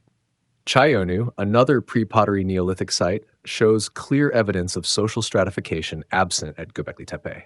Some buildings are larger and better constructed than others. Burial practices vary by individual, suggesting status differences. The egalitarian character of earlier society was fraying. Population growth accompanied these changes. More reliable food from agriculture supported larger communities. Settlements grew from dozens to hundreds of residents. This density required new forms of social organization, conflict resolution, and resource management.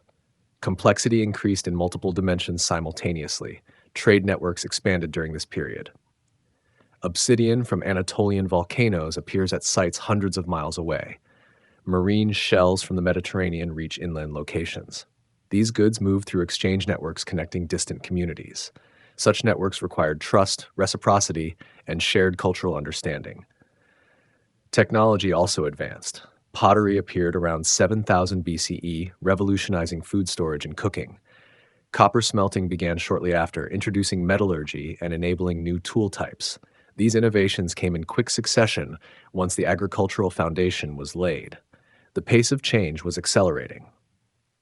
The millennia during which Göbekli Tepe flourished saw relatively stable hunter-gatherer lifeways.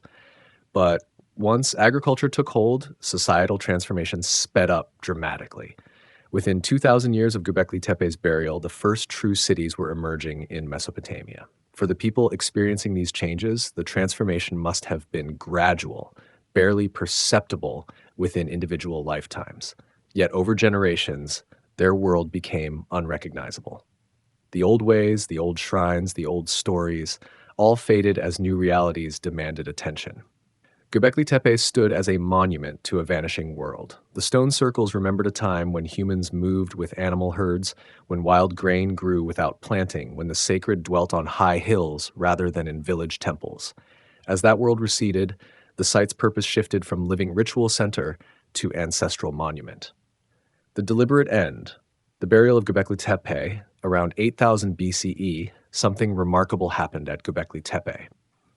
After more than 1,500 years of use, the enclosures were deliberately buried. This was no abandonment, no gradual decay and natural erosion.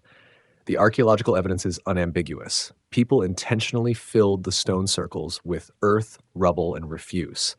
They buried the pillars carefully, systematically, as if enacting a ritual closure. The process must have required substantial labor.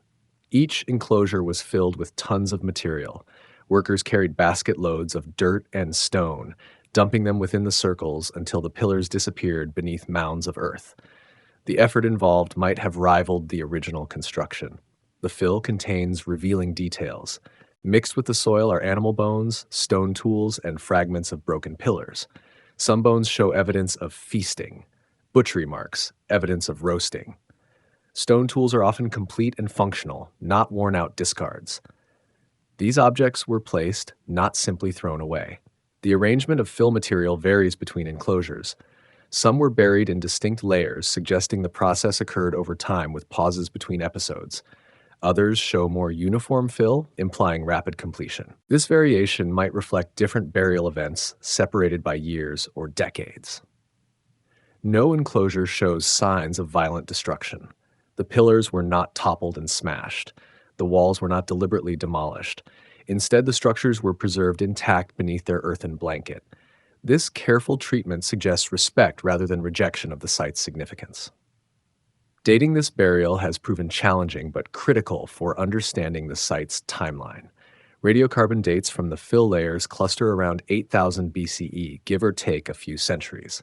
This places the burial at the transition between the Pre-Pottery Neolithic A and B periods, a time of profound cultural change. The burial was not universal or simultaneous. Some enclosures were filled earlier than others. Enclosure D, one of the oldest and most elaborate, appears to have been buried while newer enclosures were still in use. This staggered closure suggests a lengthy process rather than a single dramatic event. The pattern of burial follows a curious trajectory. The oldest, most elaborate enclosures were buried first. Later, simpler structures followed suit. It is as if the site was being retired from the most sacred to the least, or from the most ancient to the most recent. The significance of this sequence remains debated. After burial, the site was not entirely abandoned. Archaeological evidence shows continued human activity in the area. Later Neolithic peoples built smaller structures atop the buried mounds. These later buildings lack the monumental character of the earlier enclosures, but demonstrate ongoing human presence. The mounds created by burial would have remained visible landscape features. People living in the region for millennia afterward would have seen these artificial hills.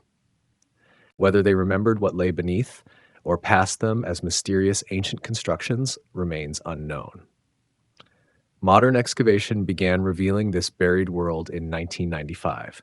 The first season exposed just a small portion of one enclosure. Each subsequent year brought more pillars to light, more carvings into view. Even now, after 3 decades of work, only a fraction of the site has been excavated. Ground-penetrating radar and geomagnetic surveys reveal the scale of what remains hidden. These non-invasive technologies can detect stone structures beneath the earth. The results are stunning. At least 20 enclosures lie buried, possibly many more. The excavated structures represent perhaps 5% of the total site. This realization transforms our understanding. The exposed circles, already impressive, are merely the beginning. Decades of future excavation await, each promising new discoveries and deeper understanding. The buried site protects itself, preserving ancient secrets for future generations of archaeologists. The choice to bury rather than abandon raises profound questions. Why go to such effort? What did this act mean to the people who performed it? The answers are not written in the archaeological record. We must infer meaning from action, deduce belief from behavior. The careful nature of the burial suggests ritual significance. This was not waste disposal or practical space clearing. The placement of bones, tools, and broken statuary within the fill implies symbolic meaning. Perhaps these objects represented offerings, gifts, to accompany the structures into their earthen sleep. The preservation of the pillars intact argues against desecration. Had the site fallen from grace, had it come to represent something shameful or dangerous, we might expect destruction. Instead, we see careful interment. The site was being put to rest, not destroyed. The timing matters. The burial coincides with the full adoption of agriculture and the rise of permanent settlements in the region. As people's relationship with the land transformed from mobile hunting to settled farming, their ritual needs shifted. Gobekli Tepe, so perfectly embodying hunter-gatherer spirituality, may have become obsolete. Yet obsolescence need not imply disrespect. The burial might represent a conscious acknowledgement that an era had ended. The old ways, the old beliefs, the old sanctuaries, all were being respectfully retired as new ways emerged. The site was not forgotten but memorialized. The act of burial also ensured preservation. Whether intentionally or not, the builders created a time capsule. The limestone pillars, protected from weathering and erosion, survived 10,000 years remarkably intact. Had they remained exposed, wind and rain would have erased the carvings long ago. Standing at the excavation today, one sees both the revealed and the concealed. The exposed pillars thrust up from their pits, their carvings sharp and clear. Beyond them, unexcavated mounds roll across the hilltop, hiding similar structures beneath. The site is simultaneously revealed and mysterious, known and unknown. The burial of Göbekli Tepe represents a pivotal moment in human history. It marks the end of the old world and the beginning of something new. The people who filled those enclosures were closing a chapter while opening another. They could not have known that their actions would preserve this monument for 10 millennia, but we benefit from their choice. Theories of interment. Why was it buried? The careful burial of Göbekli Tepe demands explanation. Archaeologists have proposed multiple theories, each grounded in evidence but none definitive. The truth might combine elements of several explanations or remain forever beyond our reach. The religious transformation theory centers on changing beliefs. As agriculture spread and settled life began, the spiritual worldview of hunter-gatherers lost relevance. New ways of life required new gods, new rituals, new sacred spaces. The old stone circles, built by and for mobile peoples, no longer served the settled farmers' needs. In this reading, burial represents ritual closure. The site was being respectfully decommissioned, its power formally ended. The act might have been accompanied by ceremonies acknowledging the passing of one age and the beginning of another. Such rites of closure are common in religious traditions worldwide when sacred spaces are abandoned. Evidence supporting this theory includes the timing. The burial coincides with major cultural shifts across the region. Architecture changes, with sacred structures moving from isolated hills into villages. Symbolism shifts from wild animals to agricultural themes. Burial practices transform. The entire cultural system was reconfiguring itself. The preservation theory offers a different emphasis. Perhaps the builders sought to protect the site for posterity. They recognized its importance and chose to preserve it beneath earth rather than let it decay, exposed to the elements. The careful nature of the burial supports this interpretation. Ethnographic parallels exist for such preservation efforts. Some cultures deliberately bury or conceal sacred objects to protect them. The concealment itself can be sacred, an act of reverence and care. The site is not abandoned but entrusted to the earth, to be revealed again when the time is right. The practical abandonment theory suggests simpler motivations. As settlements moved to locations better suited for farming, near water sources, on arable land, the remote hilltop became inconvenient.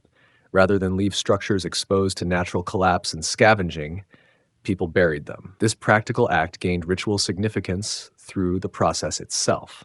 Against this theory stands the effort involved. Simply walking away would have been far easier than organized burial. The labor investment suggests meaning beyond mere convenience. Still, practical and symbolic motivations often intertwine. What begins as practical action can acquire sacred significance through ritual performance. The territorial marking theory proposes that burial served as a claim to ancestral connection. By ritually closing the ancient site, a group could assert themselves as its rightful inheritors. The act of burial demonstrates intimate knowledge of the structures and privilege to determine their fate. This would matter if competing groups contested the site's significance. Some evidence supports this interpretation. The multiple burial episodes might represent different groups claiming the right to close specific enclosures. The placement of items in the fill, bones from feasts, special stone tools, could mark each group's participation. The site's meaning would shift from active ritual center to ancestral monuments signifying heritage. The environmental pressure theory looks to climate and ecology. Around 8000 BCE, regional conditions were changing. If these shifts threatened the gathering site's viability or the ritual calendar coordinating pilgrimages, the site might have been closed in response. Burial would signal that the old ways were no longer sustainable. This theory struggles with the evidence of continued human activity in the region. People did not abandon the area. They continued living, building, and farming nearby. Environmental change seems insufficient by itself to explain the burial, though it might have contributed to broader cultural transformations. The conflict or threat theory suggests darker possibilities. Perhaps external pressures, rival groups, new ideologies, or social tensions threatened the site. Burial could protect it from desecration by outsiders or remove a focal point for dangerous gatherings. In unstable times, eliminating prominent ritual centers might ease conflict. Evidence for this theory is thin. No signs of warfare or destruction mark the burial. No defensive structures appear at the site. The Neolithic period in this region was not without violence. Skulls show trauma, some sites were burned, but Göbekli Tepe itself reveals no such conflict. The cyclical renewal theory draws on observations of monument cycles worldwide. Many cultures periodically close, bury, or demolish sacred structures before building anew. This cycle of death and rebirth might reflect cosmological beliefs about time's nature. Göbekli Tepe's burial could represent such a ritual ending, anticipating eventual renewal. The pattern of older enclosures being buried first, while newer ones remained active, might support this interpretation. Perhaps each generation built its own structures, eventually burying them as part of natural cycles. The entire site would represent multiple cycles of construction and closure over centuries. The cognitive shift theory proposes fundamental changes in human consciousness during the Neolithic. The move to agricultural settlement required different mental models: linear time, delayed gratification, property ownership, and social hierarchy. These new cognitive frameworks might have made the older hunter-gatherer way of experiencing the sacred literally incomprehensible.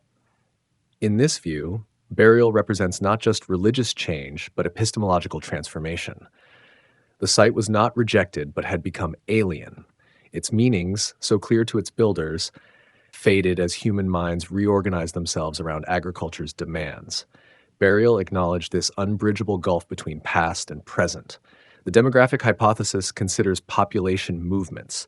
If the groups who built and used Göbekli Tepe migrated away, following game, seeking better land, or displaced by newcomers, the site would lose its community of believers. Those remaining might bury it out of respect for their departed predecessors. Genetic studies of Neolithic populations show considerable movement and mixing during this period. People were not static. Entire communities shifted territories. This demographic fluidity might have left Göbekli Tepe without its original constituency, requiring ritual closure by whoever remained.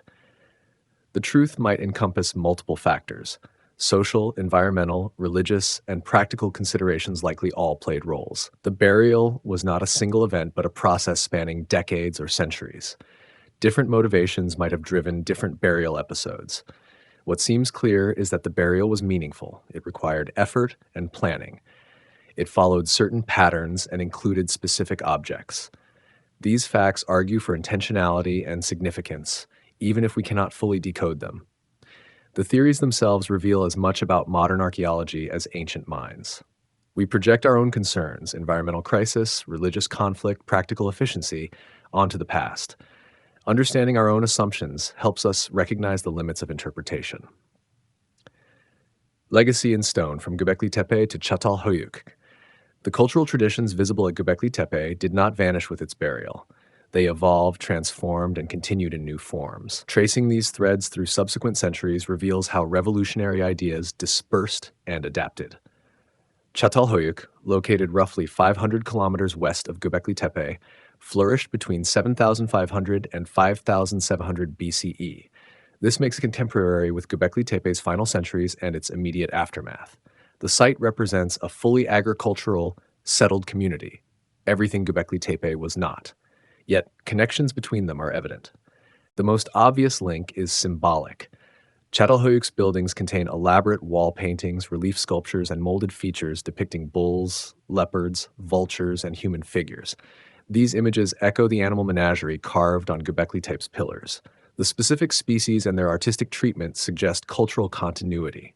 Bull symbolism particularly stands out. At Göbekli Tepe, auroch carvings dominate certain pillars. At Çatalhöyük, bull horns and bucrania, sculpted bull heads, appear mounted on walls throughout the settlement. Rooms contain benches made from plastered bull horns. This sustained attention to cattle imagery across centuries and kilometers suggests shared symbolic vocabulary. The architectural relationship is more subtle but significant. Çatalhöyük had no monumental temples separate from domestic spaces. Instead, symbolic elements appeared integrated into houses. Shrines were essentially elaborated homes, differing in degree rather than kind from ordinary buildings. This represents a profound shift from Göbekli Tepe's specialized ceremonial architecture. Yet the shift makes sense. Mobile hunter-gatherers needed centralized ritual sites where dispersed bands could gather. Settled farmers lived in permanent communities, their ritual needs integrated into daily domestic life. The sacred moved from hilltop to household, like from exceptional to everyday. The treatment of human remains shows interesting parallels. At Gobekli Tepe, human skull fragments appear in some enclosures, suggesting ritual significance for ancestral bones. At Çatalhöyük, people buried their dead beneath house floors. They sometimes removed skulls for continued curation, plastering them and keeping them in living spaces.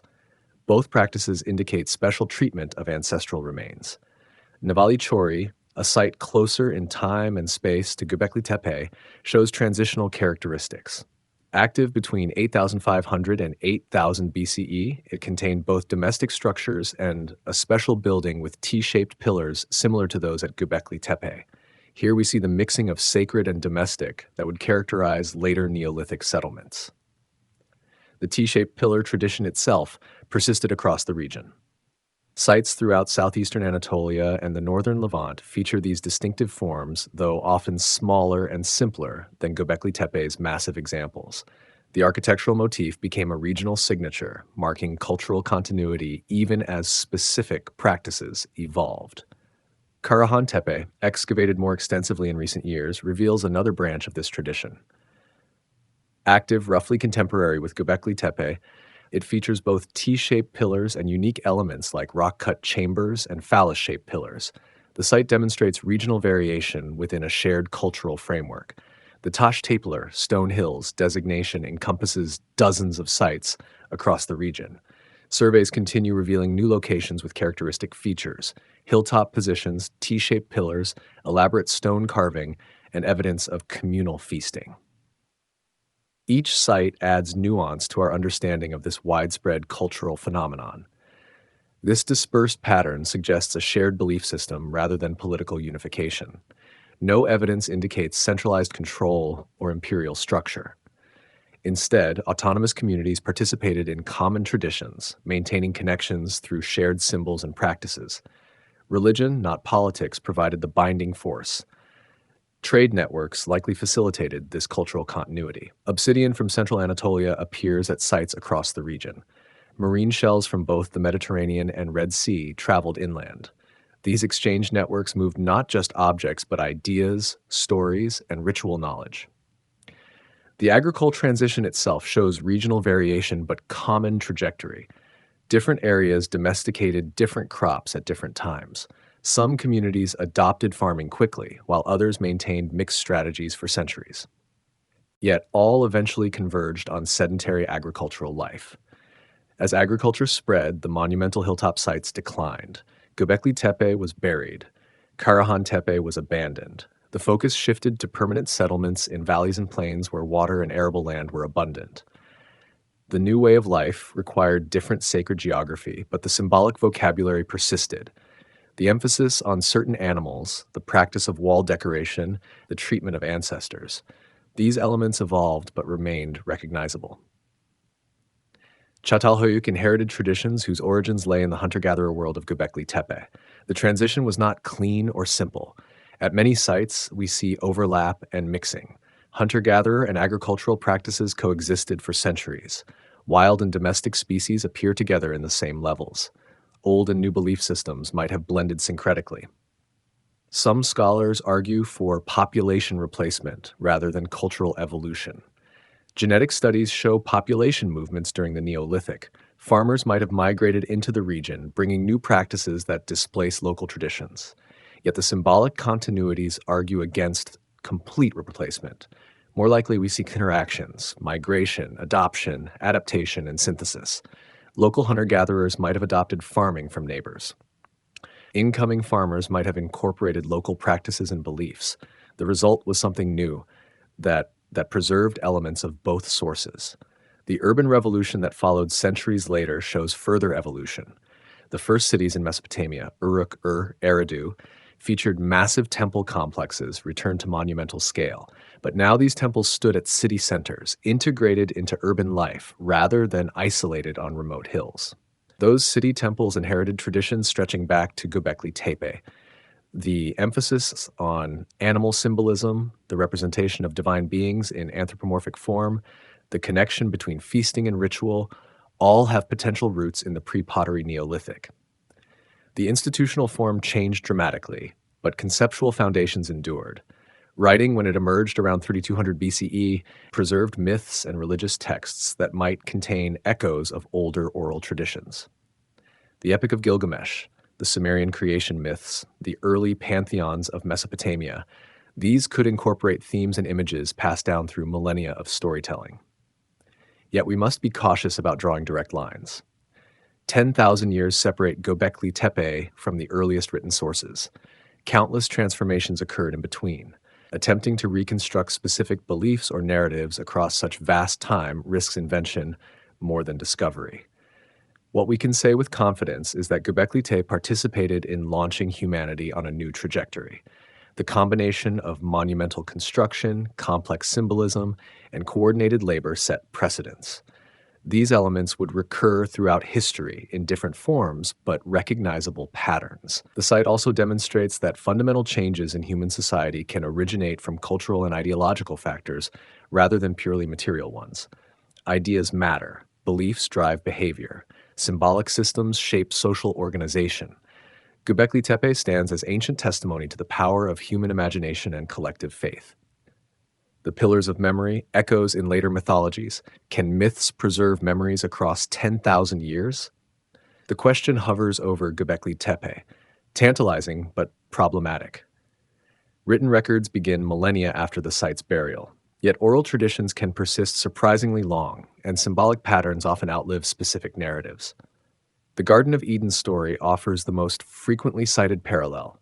Genesis describes a paradise where humans lived among animals, requiring no agriculture. This garden stood somewhere in the region between the Tigris and Euphrates, placing it geographically near Göbekli Tepe. The expulsion from Eden marks humanity's fall into agricultural labor, tilling the ground, earning bread by sweat. Could this narrative preserve some cultural memory of the transition from hunter-gatherer abundance to agricultural toil? The archaeological record confirms that the shift to farming brought harder work, poorer health, and greater inequality.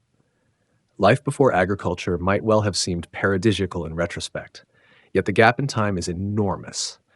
Genesis reached written form around 600 BCE, though traditions within it might be older. Still, we face roughly 8,000 years between Göbekli Tepe's burial and the earliest possible written version. Oral transmission across such time seems implausible for specific historical memories. More plausible is that the myth reflects a general cultural memory of transition rather than specific events. Agricultural peoples across the region might have preserved traditions about their pre-farming ancestors, idealizing that earlier life in mythological terms. The story becomes archetypal rather than historical. The symbolic elements at Göbekli Tepe invite speculation about mythological connections. Serpents coil around pillars at the site. Snakes appear prominently in Genesis, the serpent in the garden who brings knowledge and expulsion.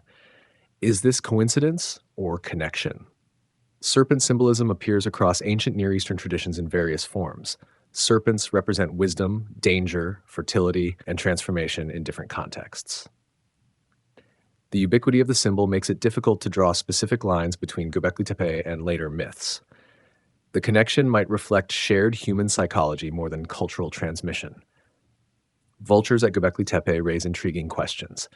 These birds appear repeatedly in the carvings, sometimes positioned near headless human forms. Vultures consume carrion, playing a role in disposing of the dead. Some scholars suggest the site might have been connected to excarnation, exposing corpses to birds before processing the bones. Later Mesopotamian mythology features the Anzu bird, a divine creature with bird and lion features. This being appears in multiple myths as powerful and dangerous, associated with storms and the underworld. Could memories of vulture-focused rituals at sites like Göbekli Tepe have contributed to such mythological birds?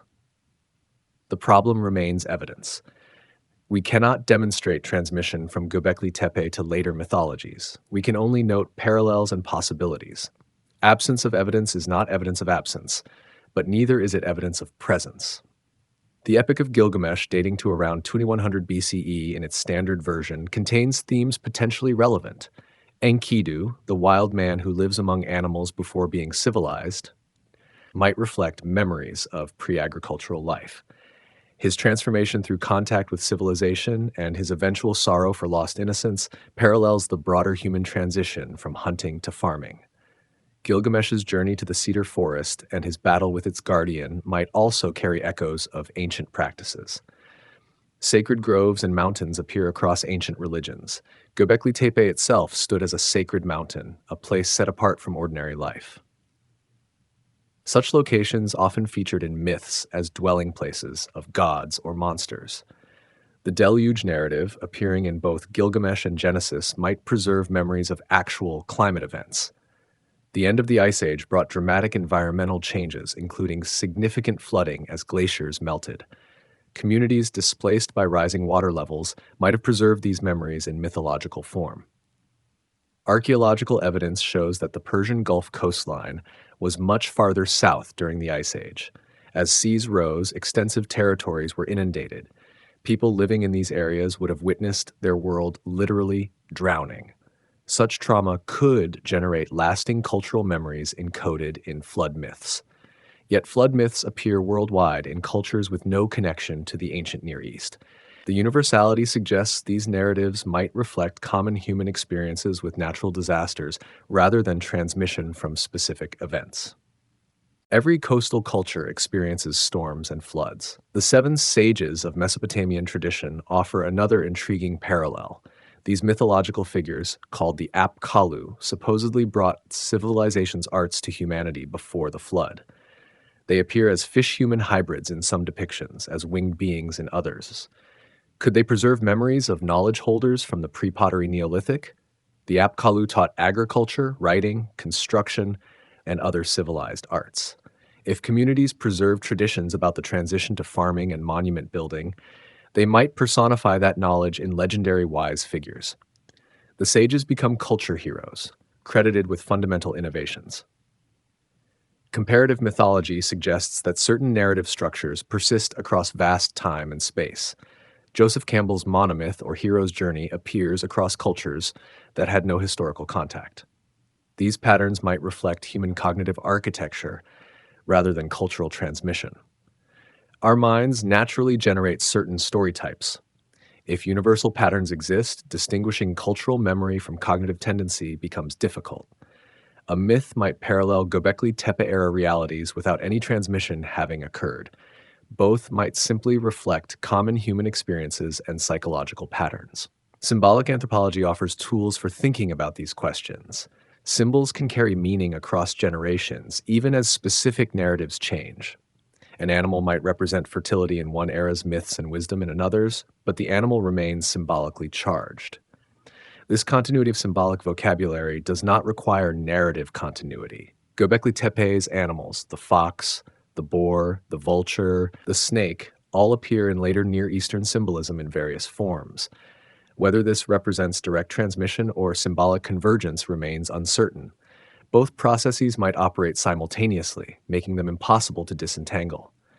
The most cautious interpretation acknowledges parallels without claiming causation. Göbekli Tepe and later mythologies share certain themes: gardens, animals, lost innocence, sacred mountains, wise ancestors. These parallels might reflect deep cultural memory transmitted across millennia through oral tradition, independent development of similar themes from similar experiences, universal human psychological patterns generating comparable narratives, symbolic continuities that persist even as specific stories change, some combination of all these factors. We lack the evidence to choose definitively among these options. The written sources are too late, the oral tradition too lost. We see parallels and wonder about connections, but wonder is not knowledge. What Göbekli Tepe demonstrates clearly is that the pre-agricultural world was not simple or primitive. It produced complex symbolism, sophisticated mythology, and elaborate ritual. The intellectual and creative capacity existed to generate the rich narratives that later cultures wrote down.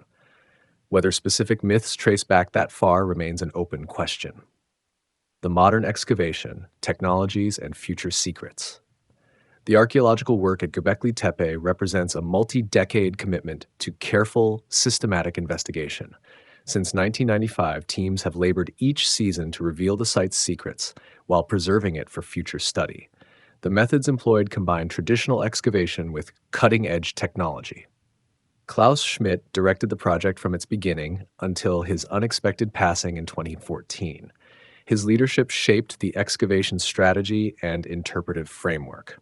After Schmidt's passing, Lee Clare assumed directorship, continuing the methodical approach while incorporating new technologies and perspectives. Traditional archaeological method remains central to the work. Each layer is carefully removed, documented, and analyzed. Excavators work with trowels and brushes, exposing features without damaging them. Every artifact receives documentation, its precise location, orientation, and context recorded in detail. Photography plays a crucial role. Thousands of images document the excavation's progress. Every exposed surface is photographed from multiple angles. Three-dimensional modeling creates digital records of pillars and enclosures. These records allow researchers worldwide to study the site virtually. Ground-penetrating radar has revolutionized understanding of the site's extent. This technology sends electromagnetic pulses into the ground, recording reflections from subsurface features. Dense materials like stone reflect differently than soil. The resulting images reveal buried structures without excavation. GPR surveys at Göbekli Tepe have detected anomalies consistent with additional enclosures across the entire hilltop. The surveys suggest at least 20 stone circles lie buried, possibly more. This means excavated areas represent only a small fraction of the total site. Decades of future work await. Geomagnetic surveying provides complementary information. This method measures subtle variations in the Earth's magnetic field caused by buried features. Stones, burning events, and soil disturbances create magnetic anomalies detectable from the surface. The technique helps locate enclosures and guide excavation priorities. LiDAR, light detection and ranging, has been employed to map the site's topography precisely. Aircraft or drones equipped with laser scanners measure ground elevation with centimeter accuracy. The resulting models reveal subtle landscape features invisible to ground-level observation. These maps help researchers understand the site's relationship to surrounding terrain. Radiocarbon dating remains essential for establishing chronology. Organic materials, charcoal, bone, seeds, contain carbon-14, a radioactive isotope that decays predictably over time. Measuring remaining carbon-14 allows precise dating of when the organism died. Multiple dates from different contexts establish the site's timeline. Advances in radiocarbon dating have improved precision dramatically since early work at the site. Accelerator mass spectrometry requires smaller samples and provides more accurate results than older methods. Redating materials using newer techniques sometimes refines earlier chronologies. Archaeobotany analyzes plant remains to understand ancient environments and human plant use. Flotation, washing soil samples through fine mesh, recovers tiny seeds and charcoal fragments. These remains reveal what plants grew nearby and which were harvested, processed, or burned. At Göbekli Tepe, botanical evidence has documented the presence of wild grains, pulses, and nuts. The remains show intensive wild plant use and possibly early cultivation experiments. Changing proportions of wild versus domestic species through time document the agricultural transition. Zoo archaeology examines animal bones to understand hunting practices and diet. Species identification reveals which animals were consumed. Body part representation indicates whether animals were processed on-site or elsewhere. Butchery marks show processing techniques. Age profiles of slaughtered animals inform hunting strategies. The massive bone assemblages at Göbekli Tepe have provided detailed information about Neolithic hunting. Gazelle dominate in many contexts, suggesting targeted hunting of migrating herds.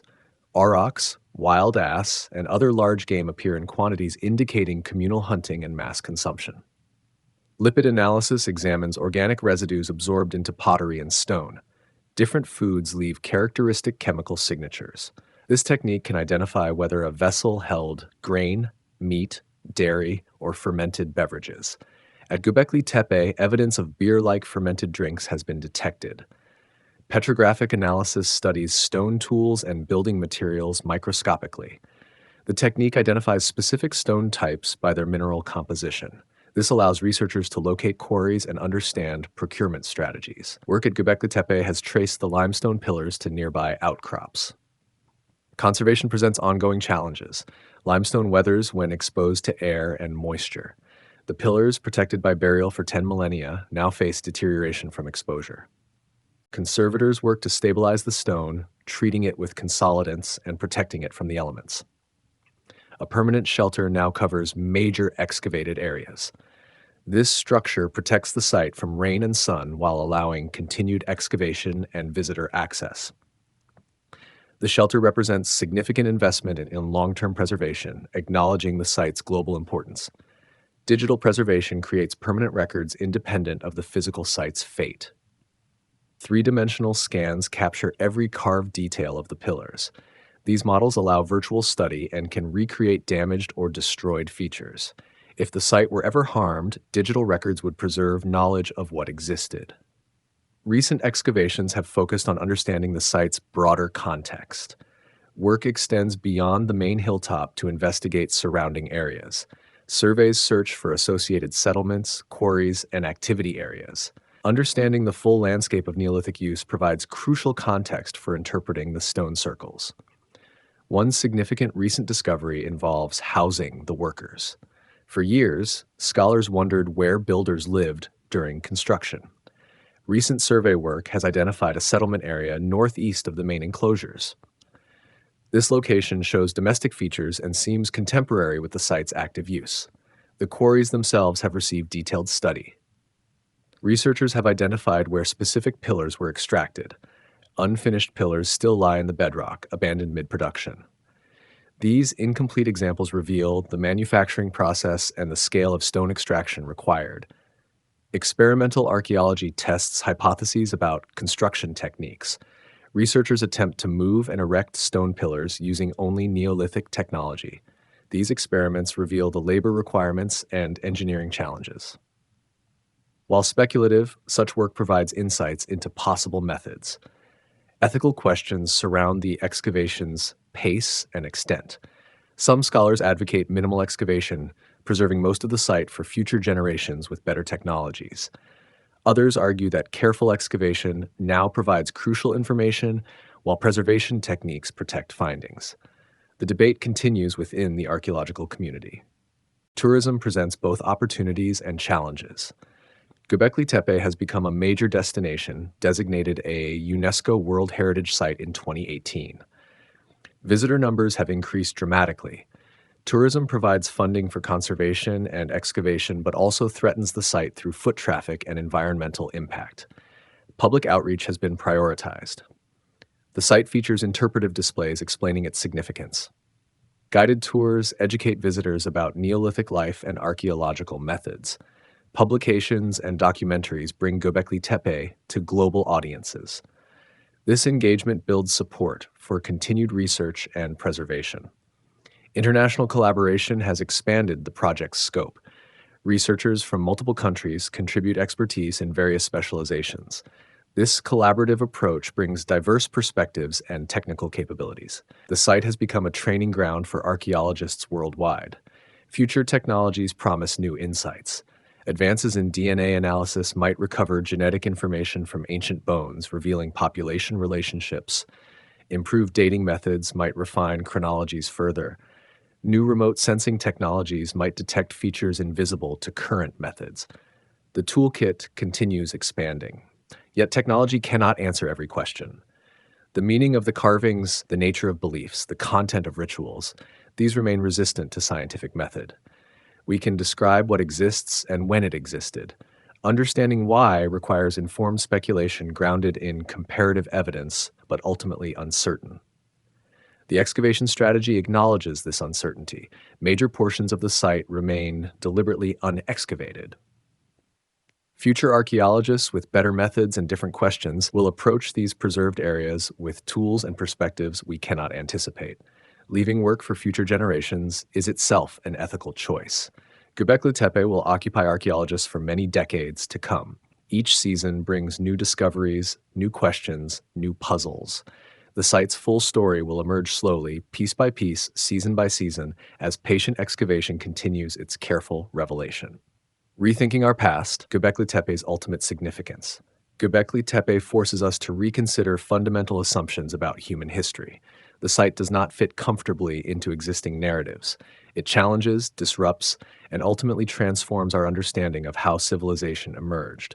The traditional story ran in a neat sequence. Agriculture enabled surplus, surplus enabled settlement, settlement enabled specialization.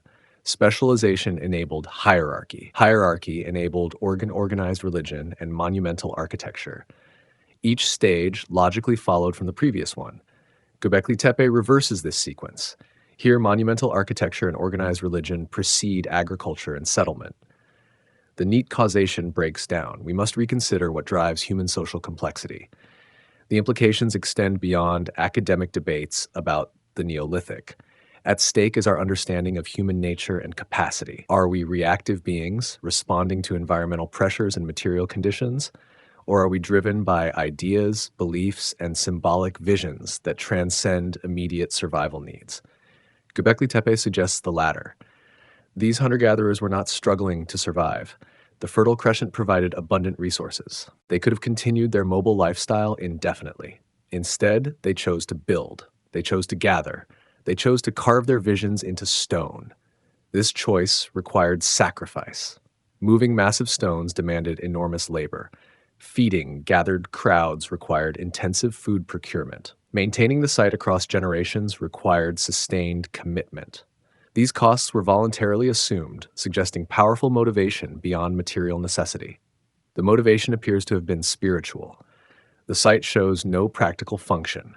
It produced no food, offered no shelter, defended against no enemies. Its purpose was symbolic, ritual, communal. People built it because it mattered to their understanding of reality and their place within it. This insight challenges materialist interpretations of history. If religious belief and symbolic practice can drive such fundamental changes, then ideas possess independent causal power. They are not mere reflections of economic conditions, but forces shaping social development. The agricultural revolution itself appears in new light. Perhaps it was not primarily about food security or population pressure. Perhaps it emerged from the need to sustain religious gatherings. The sacred drove the practical, not the reverse. Göbekli Tepe suggests this possibility. Our species' capacity for collective action receives new emphasis. Hunter-gatherers, supposedly individualistic and loosely organized, accomplished engineering feats rivaling later civilizations. They did so without coercive hierarchy, written records, or metal tools. Shared belief provided sufficient coordination. This challenges assumptions about what social organization requires. Complexity, it seems, does not demand kings, bureaucrats, or police. It can emerge from voluntary cooperation motivated by shared vision. Authority based on knowledge and respect can coordinate large-scale projects without coercive power. The timeline of human achievement compresses dramatically.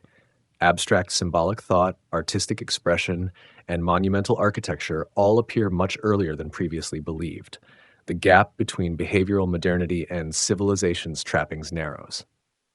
Humans were capable of sophistication far earlier than models suggested.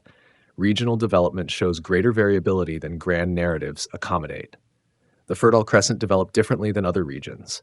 Each area followed its own trajectory based on local conditions, choices, and traditions. Universal stages of development become questionable. History is contingent, not deterministic. The role of environment requires reassessment. The Fertile Crescent's abundance enabled Göbekli Tepe but did not cause it. Similar environments elsewhere did not produce similar monuments. Environment provides possibilities. Culture determines which possibilities become actualized. Human choice matters. The transition to agriculture appears less inevitable. It came with costs people must have recognized: harder work, disease, inequality. They made this transition not from necessity, but because their social and religious commitments required it.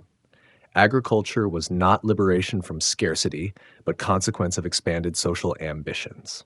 This reframing affects how we view progress. Is civilization an advance or a loss?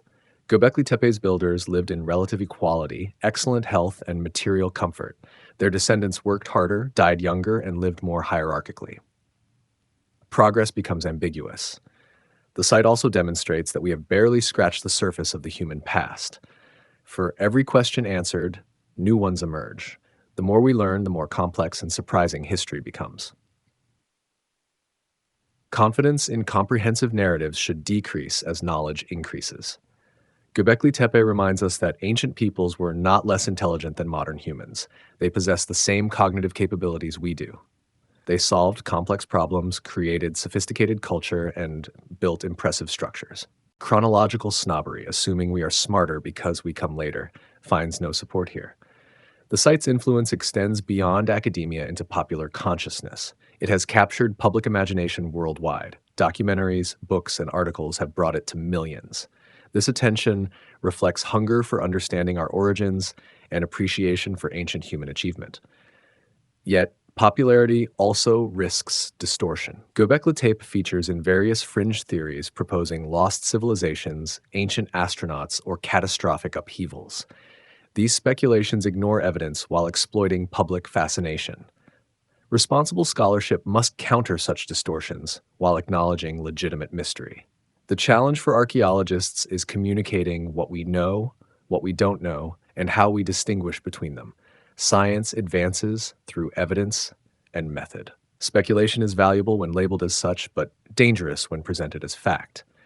Göbekli Tepe demands both intellectual humility and rigorous standards. The site's preservation matters tremendously for future understanding.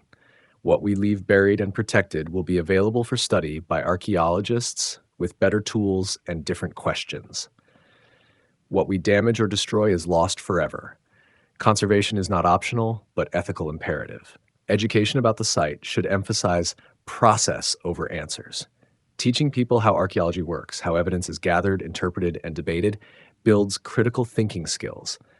It also creates informed advocates for preservation and research funding. Göbekli Tepe ultimately affirms human potential. We are capable of remarkable things when motivated by shared vision. We can cooperate across communities toward common goals. We can create meaning through collective action. We can transform our world through ideas and will. The site also affirms continuity across vast time.